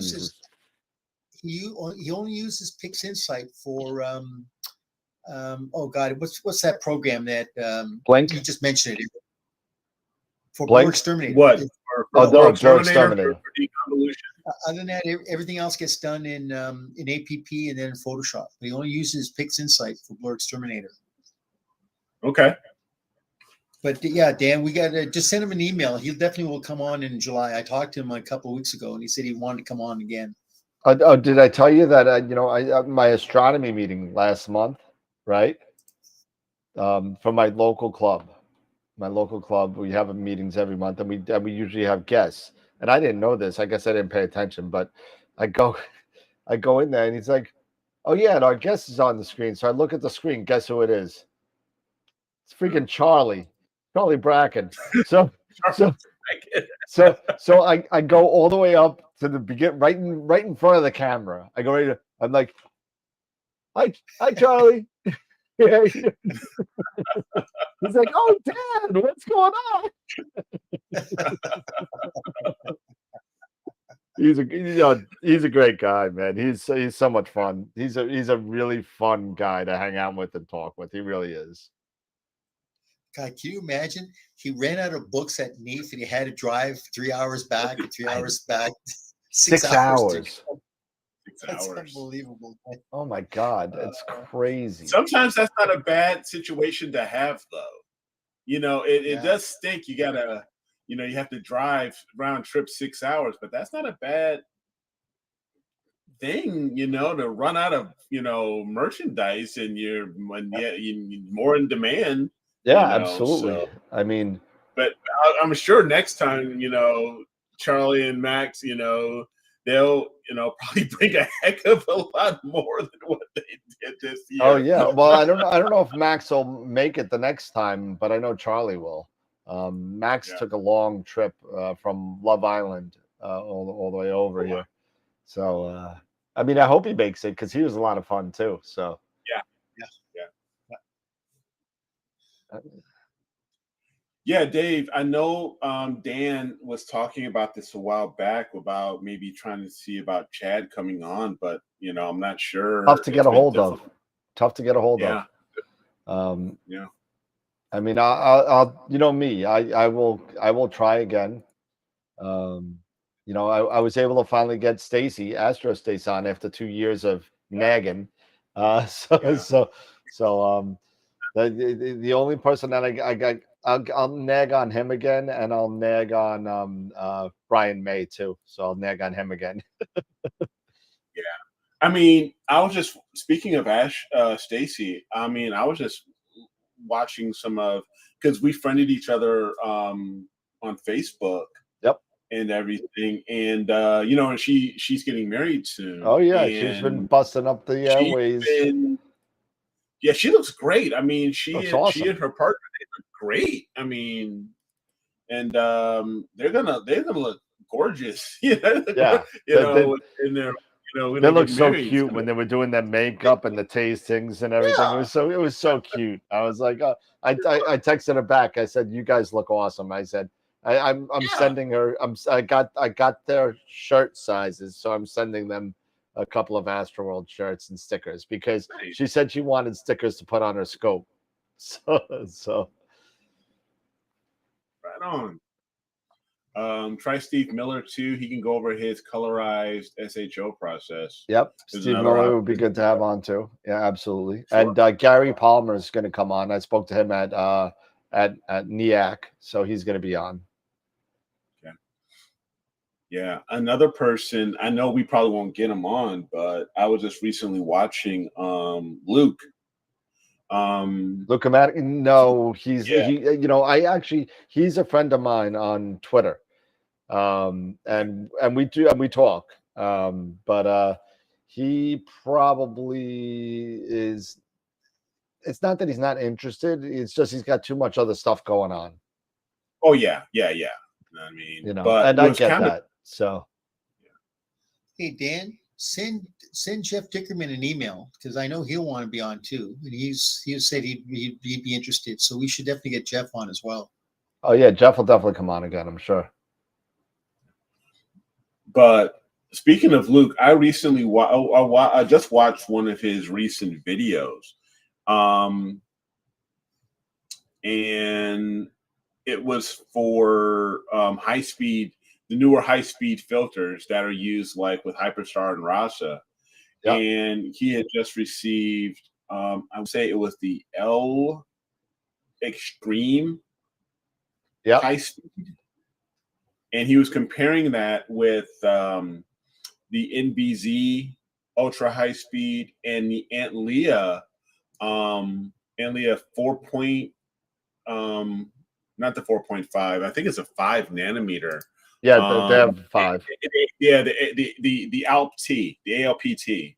Yeah, the Alp. Yep. And I was quite, you know, even surprised, you know, and he was comparing them all.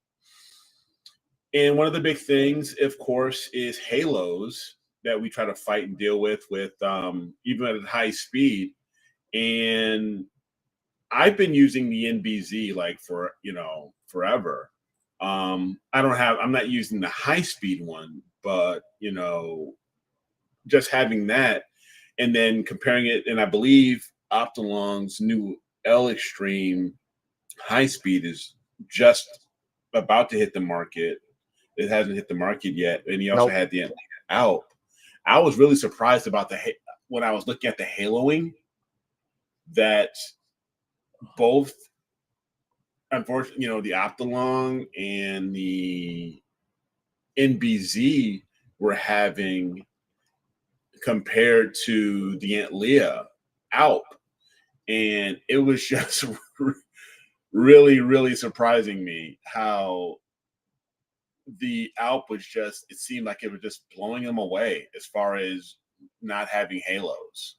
Yeah. And it was just something. Well, you know what, and that has something to be said about the coding. Yes, that's what I was going to say. The coding technologies have gotten better, and they're able to do it a little bit better. And I remember when the Enlia original, 3 nanometer filters came out that was still haloing, and then they came out with the next generation, then it was gone. So And I mean, so same thing with Optolong. It was out and it had haloing, and now it's gone. So I mean, it's things are getting better and easier and faster, and if you want the UHS or the regular MBZ, you can contact me. I got them right upstairs. So there you go. So, But one cool thing is that I think Optolong will most likely, because even Sean has tested Optolong's 3 nanometer before they were released, and gave some really good feedback. And I'm sure Optolong is going to take Luke's feedback as well, and they're going to adjust their coatings and everything before they actually release everything to the public. And they'll be, I'm sure, just as as good as their 3 nanometers. They'll get those coatings improved. So it's just really cool to see the things that are coming out, the competition, the options that we have when it comes to these different to these newer filters, to even address high speed systems like the Rasa back here. It's just really, really good, because we've always been, I mean, when I first got started with trying to do narrowband with the Rasa, I actually had to go to 12 nanometer. That's the fastest I think I could have gotten, to avoid and not have any type of band shifting or anything like that. And now, then slowly just started progressing, down to 7 nanometer, and now they're down to, I think, down to 4 nanometer. Yep. For these filters now. And I really want to try those whatchamacallit filters, the Altair Astro filters. Give them a shot and see how they're doing. Which ones? The 4 nanometer filters. They have 4s. Okay. I want to give them a shot and see how they are. I mean, for an entry level kind of filter, it might be decent. Well, you never know. Okay. Yeah, the Alp is actually, it's 5 nanometers, which is still good. I mean, it's still really good at speed, which is probably, I mean, I remember Beta was like the only ultra high speed at the time. Yep. That really, that was really being advertised, for ultra high speed. But look at them now. I mean, they're all coming out. Yep. They're all coming out. So, which just says good things for technology, and, the improvements in optical coatings and things like that. So, yeah, I have all Optolong 3 nanometers. So I mean, I love them. They're great. Yeah, I'm still. Hey, I've got the Antlias that I bought off you, so I'm still running with those, and they've been doing fine for me. So I'm not complaining about them. Hey, Dan, check your email. Yeah, I got it. Yep. That might be something we could maybe post on the Discord. Yeah, I could do it on the Discord and on the website. I could do that. Yeah, Pete's got an article that he wrote regarding halos, um, Astrodon filters below 3.5. So Okay. I could throw that up there. So yeah, absolutely. I'll throw it up. I'll give you the byline, Pete. Don't worry. Yeah. Hey, yeah, we're gonna It start just- making our own. We're making our own filters too. You know, we're making our own version of the Icarus. You can image. You image through daylight. You image through cloudy. Doesn't matter. You'll get some fantastic images off of our stuff. Trust me. Hey, if somebody comes up with a cloud filter, man, that'll be a winner right there. Oh, it'll Yeah. happen. Watch, it'll We happen. got it. We got them coming. We got them coming right here from AstroWorld. There you AstroWorld go. Telescope. I'll show it to you right now. Ready? Here's the first AstroWorld filter. Right here. Here you go. Right there it is. Right there. There it is. There it There it is. is. So there it is. You can get your own AstroWorld solar glasses for $9.99. There you go. There you go. Am I turning into a selling whore? But You're starting to sound like Earl Schreiber. oh no, don't do that. Don't do that to me. No, I can't do that. Oh, man, that would be We'll funny. sell you 4 glasses for $9.99. Mhm. You gotta buy it. You gotta buy it now. Oh, God. Before they're all gone. I only have 898 left. Trust me, they'll be gone here, Dan. They'll be gone by January of next year. Oh, I'm telling you, there will be. Yeah, I've actually decided to start. I've got a few things on cloudy nights that I'm selling. Like a lot of, as you get better at stuff, you should start moving on from things. And I'm selling a bunch of my old filters, and some of them have gone. Some of them is actually sold. Yeah, So- good. So it's been good. So anybody looking for a good deal on some filters, hey, go check out Cloudy Nights and look. They're all up there. They're all up there. Look up Wave 71. Telling you, I but need you to know, ask Dan about the positive death in those precise parts. I may have to Oh. just check out what Dan might have. Oh my you know, gosh. you know what I'll do. You pay for the shipping, and I'll ship them all to you. You can measure them out, and you got nothing to do. You're semi-retired. You don't need. I'll send them all to you, and you can categorize them all. That's it. Hey, Senthil, what's going on, man? Good meeting him and Navin at NEEF. Yeah, Naveen. Yeah, I do it with the New York accent. It's Navin. Hey, did we ever get the video? Eric, did you ever get the video of you and Jesse? Did you guys ever kind of do the post Killing me, Pete. process? I swear I'll put it on the Google Drive tomorrow. I swear I'll do it. Oh, is it already been edited? No, I haven't touched it. I've been going crazy. You haven't touched Oh, it. I know. That's It's what I was just going been to say. sitting- It's just been Oh. sitting there with Dan. So my fault. I promise you, I'll throw it up on there so you guys can grab it tomorrow. So Syntho moves its Texas, all set for the eclipse. Awesome. nice. Awesome, man. Now you gotta buy that that Nix you were looking at. That's what you gotta do. Yeah, either that or hey, if you're gonna go for the eclipse, maybe think about a quark. Yeah. AstroWorld telescopes. We're Daystar. We got Daystar now. Daystar. So We got Daystar, and you know what? It's gonna be fun. It's gonna be fun. And for those of you that know us and would like be really nice, to write testimonials about what we do on the show and everything on the website, that'd be pretty cool too. So if you guys could write some question por favor. Some actually most DSLR cameras have a shutter count. Do Astro cams have one? No. Because you know what? It's a rolling shutter. So it's not a physical shutter. So now if you had like an older S big that had, or even some of the what were some of the QSI cameras, and some of the higher end, the Moravian cameras that have the manual shutter. I don't know. Maybe you could hit that question, Pete, regarding Moravian. I don't know if it has a shutter count on there, but for those regular CMOS cameras, I can't see why you would have one.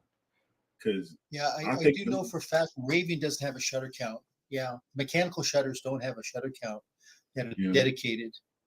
Yeah. And now aren't more and more of them going? Are they going more to the global shutter? Am I thinking Well, it seems versus to the be going rolling? Global or rolling, depending on how much you want to spend. Yeah.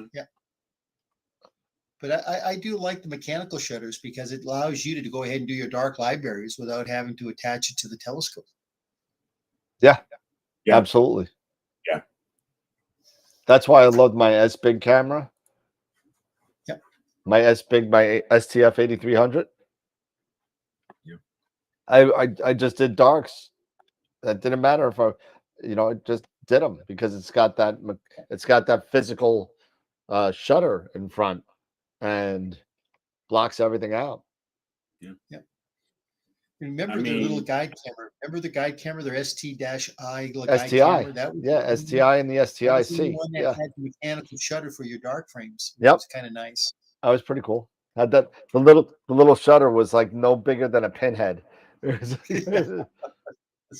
that's I kind of like how when I got my cameras, especially the dedicated Astro guide, I would just before I even got started, and put it onto a scope or anything like that, I would hook that sucker up and start taking my darks.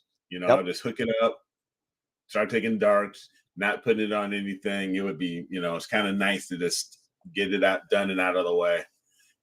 Yeah, Jerry, I haven't even seen an exposure count on that because you got to remember the exposure count needs to be held in the camera, if you think about it, in order for it to be there. You know what I mean? I have never heard of, and I could be wrong, I've been wrong before, but I've never heard of an exposure count on a CMOS Astro camera. I've never heard of it. Now, I could be wrong. I've been proven wrong before, but on DSLRs, you go in there, you can go to shuttercount.com, I think it's called, and you could load up your DSLR and it'll tell you what the shutter count is. You take a picture, you upload the picture, and it tells you it's in the fit header of that picture. But unfortunately, I don't think there's any way to kind of know. It'd be a nice thing to know, to be honest with you, especially if you're buying secondhand. And you sit there and okay, well, if I got 6,000 hours on this 2600, well, why am I going to spend that much money on a camera that's gone through so much time? Because with time and sensors, what happens? Well, what happens? You get more dead pixels, you get dead column. Well, not so much in CMOS cameras, but you get a lot more dying pixels as times go on. And are they able to be taken out with dark frames? Yeah. Can you make a bad pixel map? Yeah, you could do that. But if you're spending $1,500 on a camera that's gone around the block a couple times, maybe something be interesting that people might want to know. So, yeah. It's kind of like an odometer on a car, right? They should definitely do that. Yeah. Maybe do it as a firmware. Yeah. Or just like anything else, there's a little count, a rolling count in the camera firmware that just saves it in there, saying, okay, you know what? And not even that. I don't even know if I would want how many pictures it's taken. I would want to know how time in use. Yeah. That's what I want to know. Because pictures taken, when we're taking 10, 15-minute pictures, you could say 3 pictures and say, oh, it's only taking 3 pictures. Yeah, but it's 45 minutes. Yep. So it'd be interesting. It'd be interesting to do. Yeah, really. Put it in the firmware, put it in the fits header, do something. Do something, damn it.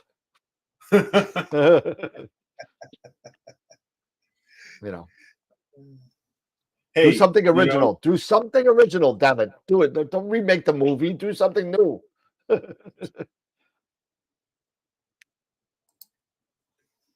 hey, yeah, Dan, there's one thing I did notice on AstroWorldTelescope.com that you might want to I don't know if you want to, how you may want to put it under accessories or give it its own spot. Maybe under accessories, give it its own sub. what's that? Focusers.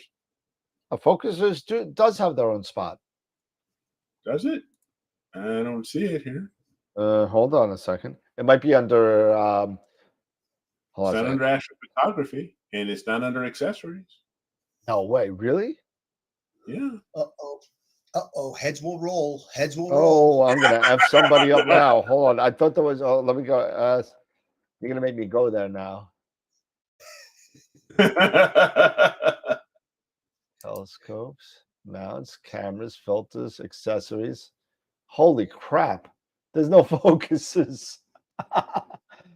but if you go into if you start type focuser, they come up. There's just no menu. Oh God. Okay, I'll have to fix that. I'll fix that tomorrow. Whoops. Manana. Everything's manana. Everything's manana. You don't need no stinking focuser. Use your eye. Move your eye back and forth like this. Yikes. Thank you, Eric. Yeah. Big problem. Big one. All right. Well, we'll get that taken care of. So about scopes, cameras and scopes, which options would you prefer? The new APS plus, the new APS-C plus a doublet ED, or an old one-shot color, say a 294 color with a triplet quad. Quiz for today. This is your quiz for today. Hey, you know what, Tarek? We actually saw your question. So there you go. Because Tarek's questions sometimes go so fast. And then like 20 minutes later, he'll be like, can you answer my question, please? So what is it? It's a APS-C doublet or a doublet, an OSC and a triplet or quad. So I know what I would say. What would you say, Eric? It would depend. It really depends on the doublet, because I've had my doublet, and we're gonna go right back to my old William Optics doublet, and it was killer. It was awesome. I didn't have any type of aberration with that son of a gun. But yeah, with a quad though, if you have a quad, you don't need, say, a flattener, things like that. I mean, you have a flat field.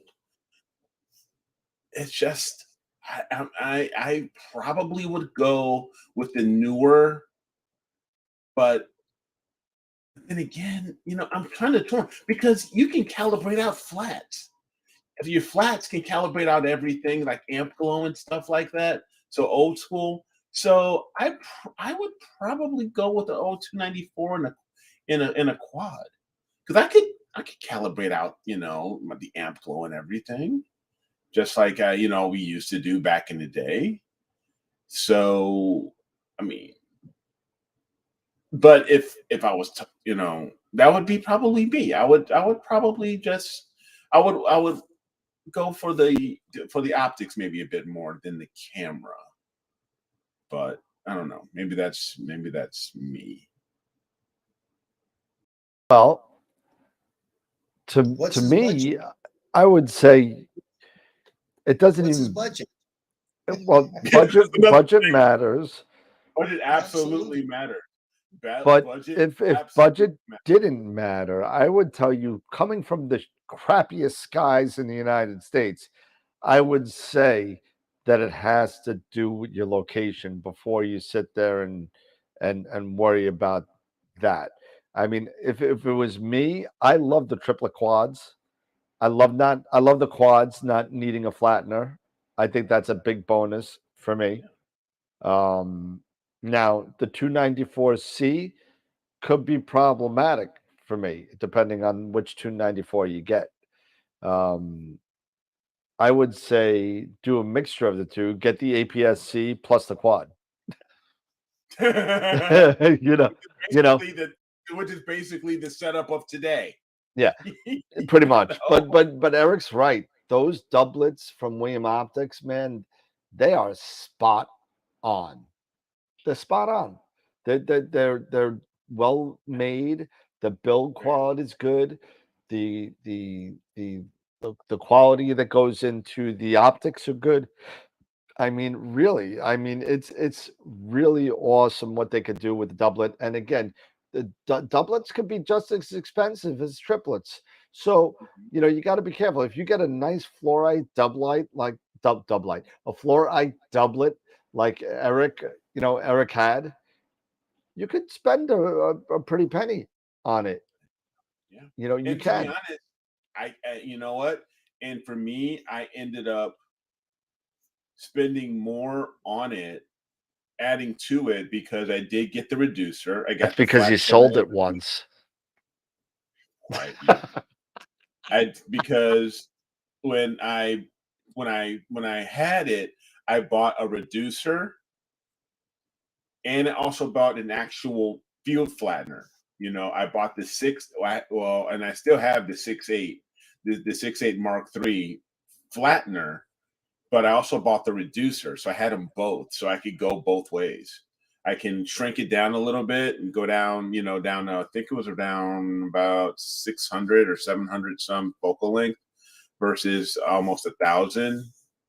And yeah, so you would spend a bit more money. I would. And I did spend a bit more money on that stuff. Almost about doggone near almost the same cost as the scope itself, almost. If maybe 50% of what the scope would have been. So people are asking why don't we sell William Optics? So we do. We do sell William Optics. I am a dealer. We are dealers at William Optics. It's not on the website yet. Okay, so I'm having some issues getting it on the website. So if you want a William Optics product, contact me directly. And then when I'm not, William Optics has very specific rules on when you can put stuff on the website. So it's nothing against them, it's against me. It's just a matter of time of getting that first big order together. So if you want something, the FLT is coming. Does it have the Watson discount? No, it does not have the Watson discount. When I get a little bit bigger, what's the Watson discount? I don't know. It's the discount on your shirt. Me. Yeah. That's the discount. Oh my gosh. So, if you want an FLT 91, I have one on order. So it is coming.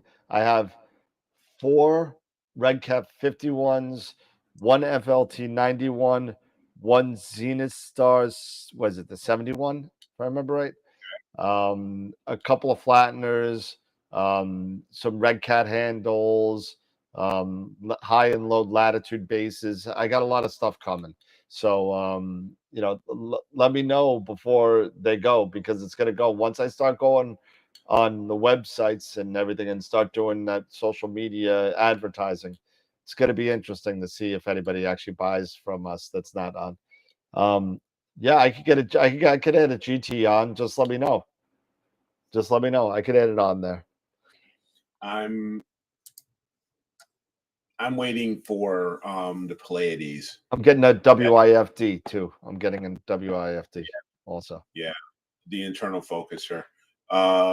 Yeah, I'm waiting for the Pleiades. I want to really see because I think it's a 110 aperture. Okay. So that would be one I would be really interested to see how it all comes out with. So time will tell. Time will tell. Well, for those of you that are basketball fans, it looks like Monty Williams and the Pistons They just signed them for 6 years, 78.5. So $80 million. So, Hey, so that's I'm crazy. not a basketball fan. It just came across my ESPN. So No. The only William Optics scope I have is the Guide Star 60, and it's the Guide Star. It's a doublet, but it's a great freaking yeah, doublet. really. It really, really is. I mean, it's like you can do it. Yeah, you can definitely do it for go guiding with it, but you can actually absolutely do AP with it with no problem. I think it's awesome. Up, it's You know? closing. It's closing the Alto cover now. It's closing. Oh, okay. So it's Yeah, and Dave says I love my GT81. The GTs, the Gran Turismos are great. I was Yep. just looking at photos of the new GT81 with the internal focuser. Yep. No vignetting or anything like that. I have one of them coming, so they're coming. That's gonna be pretty darn cool. I have to place an order with them probably within the next week or so. Teleview, I'm placing an order with them. So I already got my orders from Pegasus, Explorer, Prima Luce. So The Red Cat, great. Yeah, but you want not much with Galaxy season just yet. I mean, we're almost through. I mean, what you figure? What maybe another month? if that. That maybe it's only a couple more weeks, and Yep. then the Milky Way is gonna close everything back up again. The Yep. arm's gonna close everything back up again, and then we're back to our nebula and everything inside of our own pretty much inside of our own galaxy for the most part. So yeah, I mean, William Optics fans or users here. Oh yeah, there's a lot of us, I would say. There's a lot. Yeah. For the price compared to many other types of scopes that are out there, comparable, with aperture and focal length and everything, they are that are even more expensive. They are right up there. I mean, they are. I'm not saying they are not budget. They do have some very budget friendly scopes, but I mean, if you want to compare them, I guess one thing is a lot of it also has to depend on the pilot, the person using it, right? Yeah. Because you can probably, if I took a talk and I took a William Optics,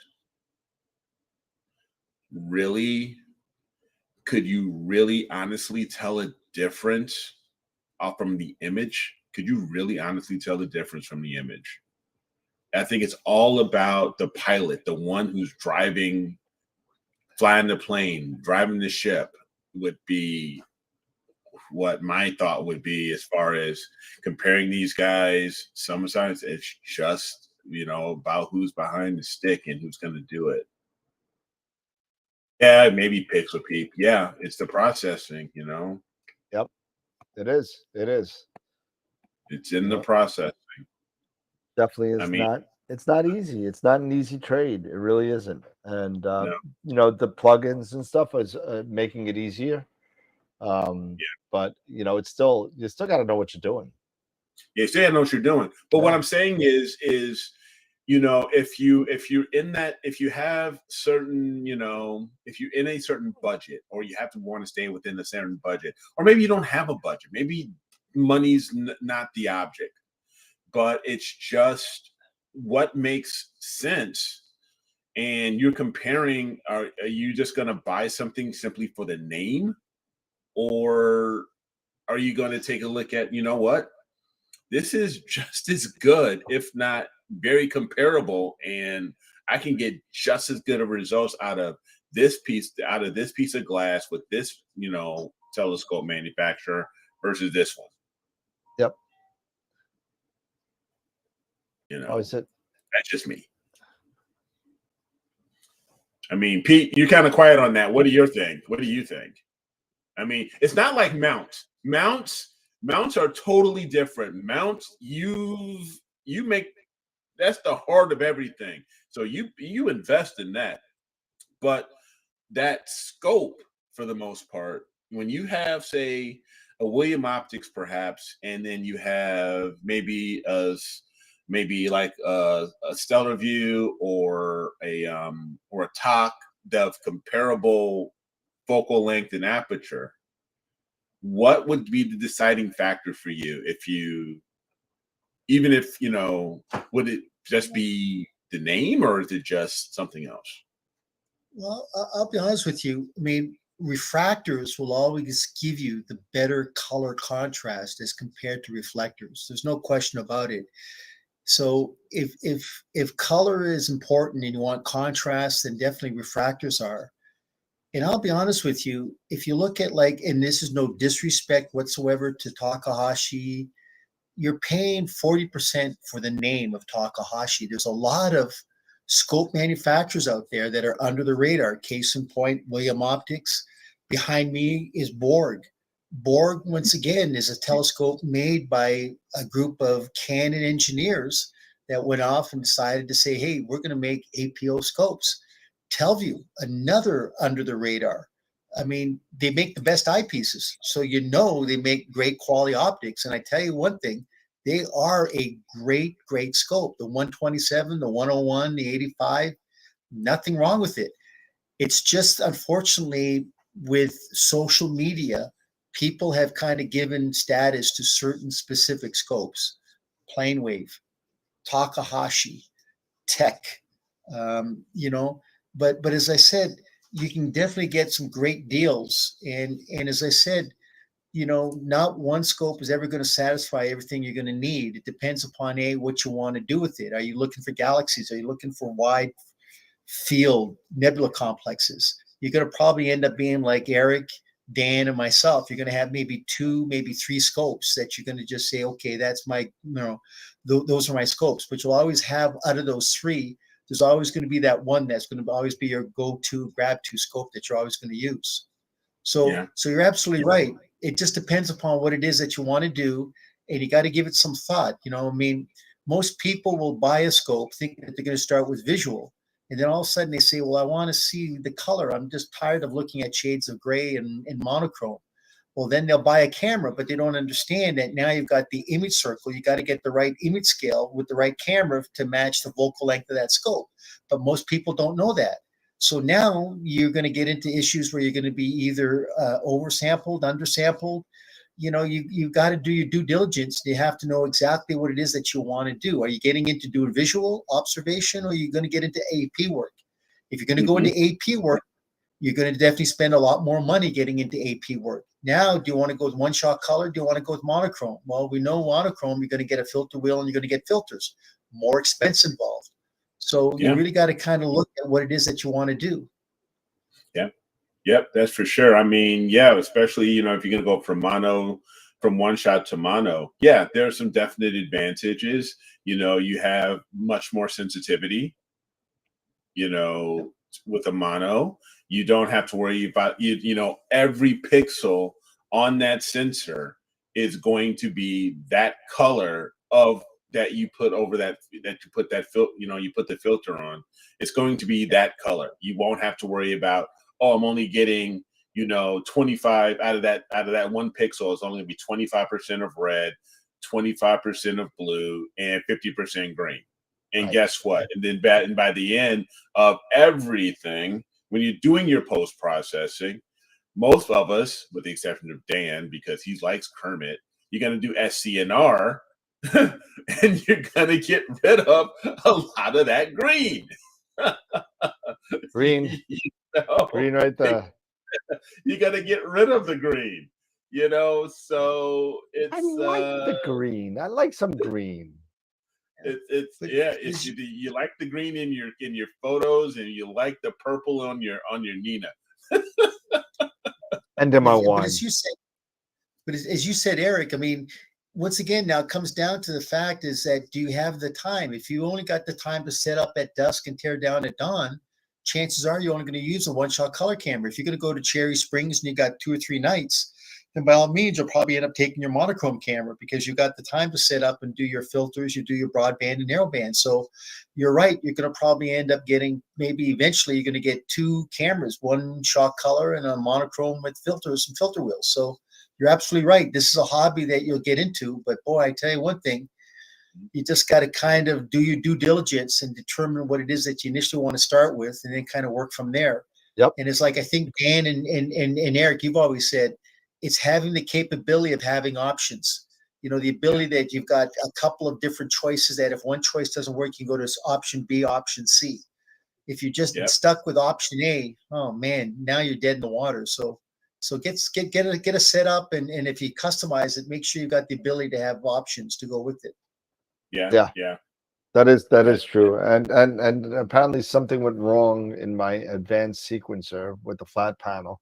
So I'm trying to iron that out. If you wonder why I'm quiet, just trying to iron out the advanced sequencer. Chris. Yeah, I see Chris hop on.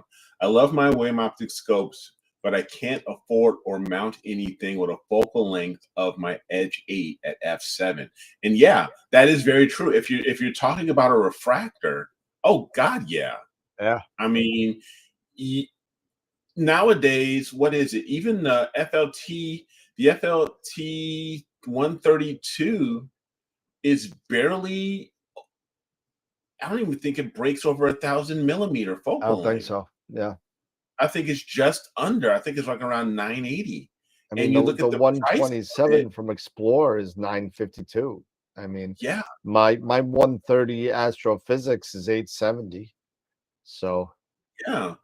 And I mean, and then you look at the cost of those refractors because of the glass and because of the glass and everything else is being put into it.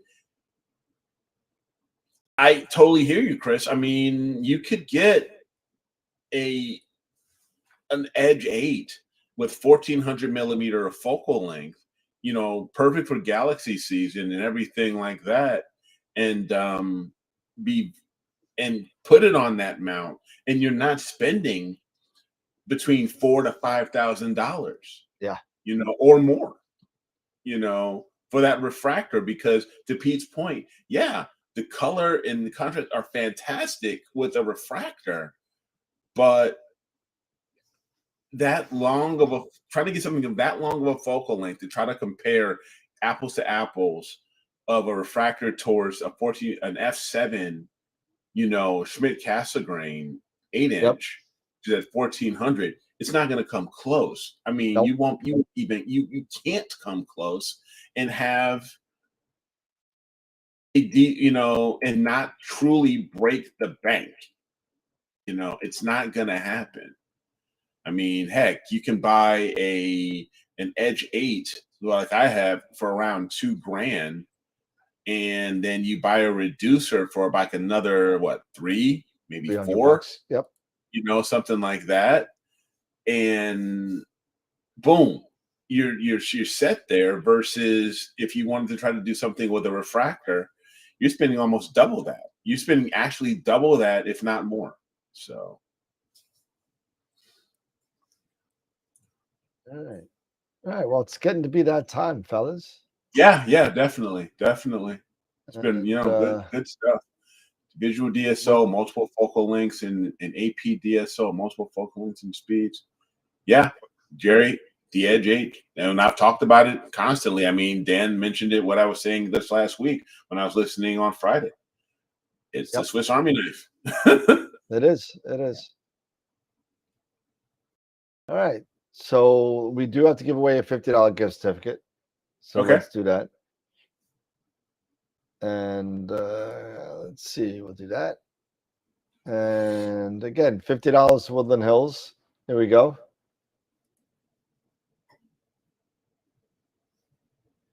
Who's going to get the 50? Who's going to get the 50? Can we get the 50? Right between Ernie and Bob is Raymond Simons. So wow. Raymond, I'll send you an email and we'll get that out to you. Raymond Simons. I'll write that down somewhere. Awesome. And hey, it's been a great night. We did that pretty fast. Still on the fence for the 571 or the 455. One shots. Yeah. Yep. And Chris, I'll be honest with you. I personally would love the Edge 9 1/4, because definitely you have so much more, you have so many more options there versus, I mean, then you can finally get into a full frame imaging circle Yep.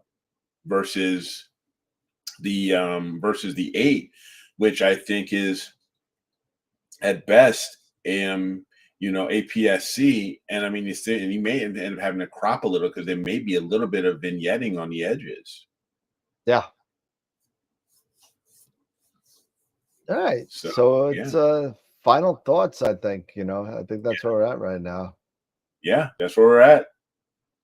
All right. Um, Go for it, Eric. yeah, I would say for me, again, thanks everybody. I would love for us to see if we can, to Pete and Dan, to you guys' point, for us to have some more guests. But I also love the conversations and the questions directed. That was a great question to share for this, and it was a great topic starter. So really appreciate that. But yeah, again, thanks everybody for joining us and showing the love and support. And yeah, we'll see you guys on Friday. Don't forget to vote for Image of the Week. Yeah, go vote right now. 23 people there. We should definitely have more than 23 votes. Yeah, and Image of the Month. Yeah. I think you can start voting for Image of the Month there as well. Yep. All right, Pete.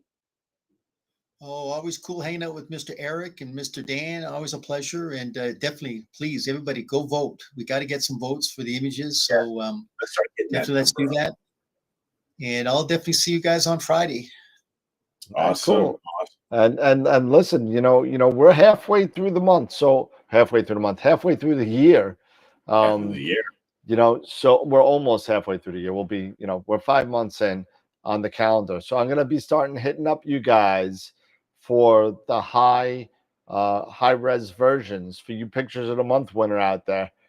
Send me your high res photos of the pictures, the winning pictures, because it will help me in the long run create. I don't have to create it at the end of the, for everything. It's gonna make it a lot easier. So great show again, really, really good. A lot of good information, a lot of good conversation, and thank you to everybody for hanging out and asking those wonderful questions. It's been a great time. And now I'm exhausted and I'm gonna have some chocolate. So that's what I'm gonna do. Yeah, absolutely. Tom, good to see you. And thank you for the people. Thank you to Charity. Thank you to Josh. Thank you for Newman for coming on last week and Yes, hanging out. Hanging out on the show. And we should do that more often. So we should definitely do that. And we'll be able to invite more people on. Astropalooza is coming. It is coming December 9th. I'm going to start getting some more guest speakers for that. So we'll see. And we'll see what happens. Well, it'll probably be some of the same repeat offenders as last year with new topics. And we'll see what happens. Hopefully I can get some other ones. But we definitely got one new one. We got Dylan O'Donnell. So we definitely got one new one. So that's awesome. So Cool. All right, everybody. Well, again, have a good night. And Mr. Simons, I'll get you an email regarding the $50 gift certificate. So thank you, everybody, for hanging out. Appreciate everybody. Just really tired. We've all had a hard week at work, all three of us. So it's been rough. Yeah, it's been rough. Normal. It's been really rough. But it'll get better. It can only get better, right? So thank you everybody for hanging out. Thank you, Pete. Thank you, Eric, for coming on and chilling out. It's always a great time with you guys. So everybody take care. We'll see you Friday night. And remember, as always, keep imaging, keep educating, and clear skies. And we'll see you Friday night. Have a good night, guys. everybody. Take care, everybody. Bye-bye.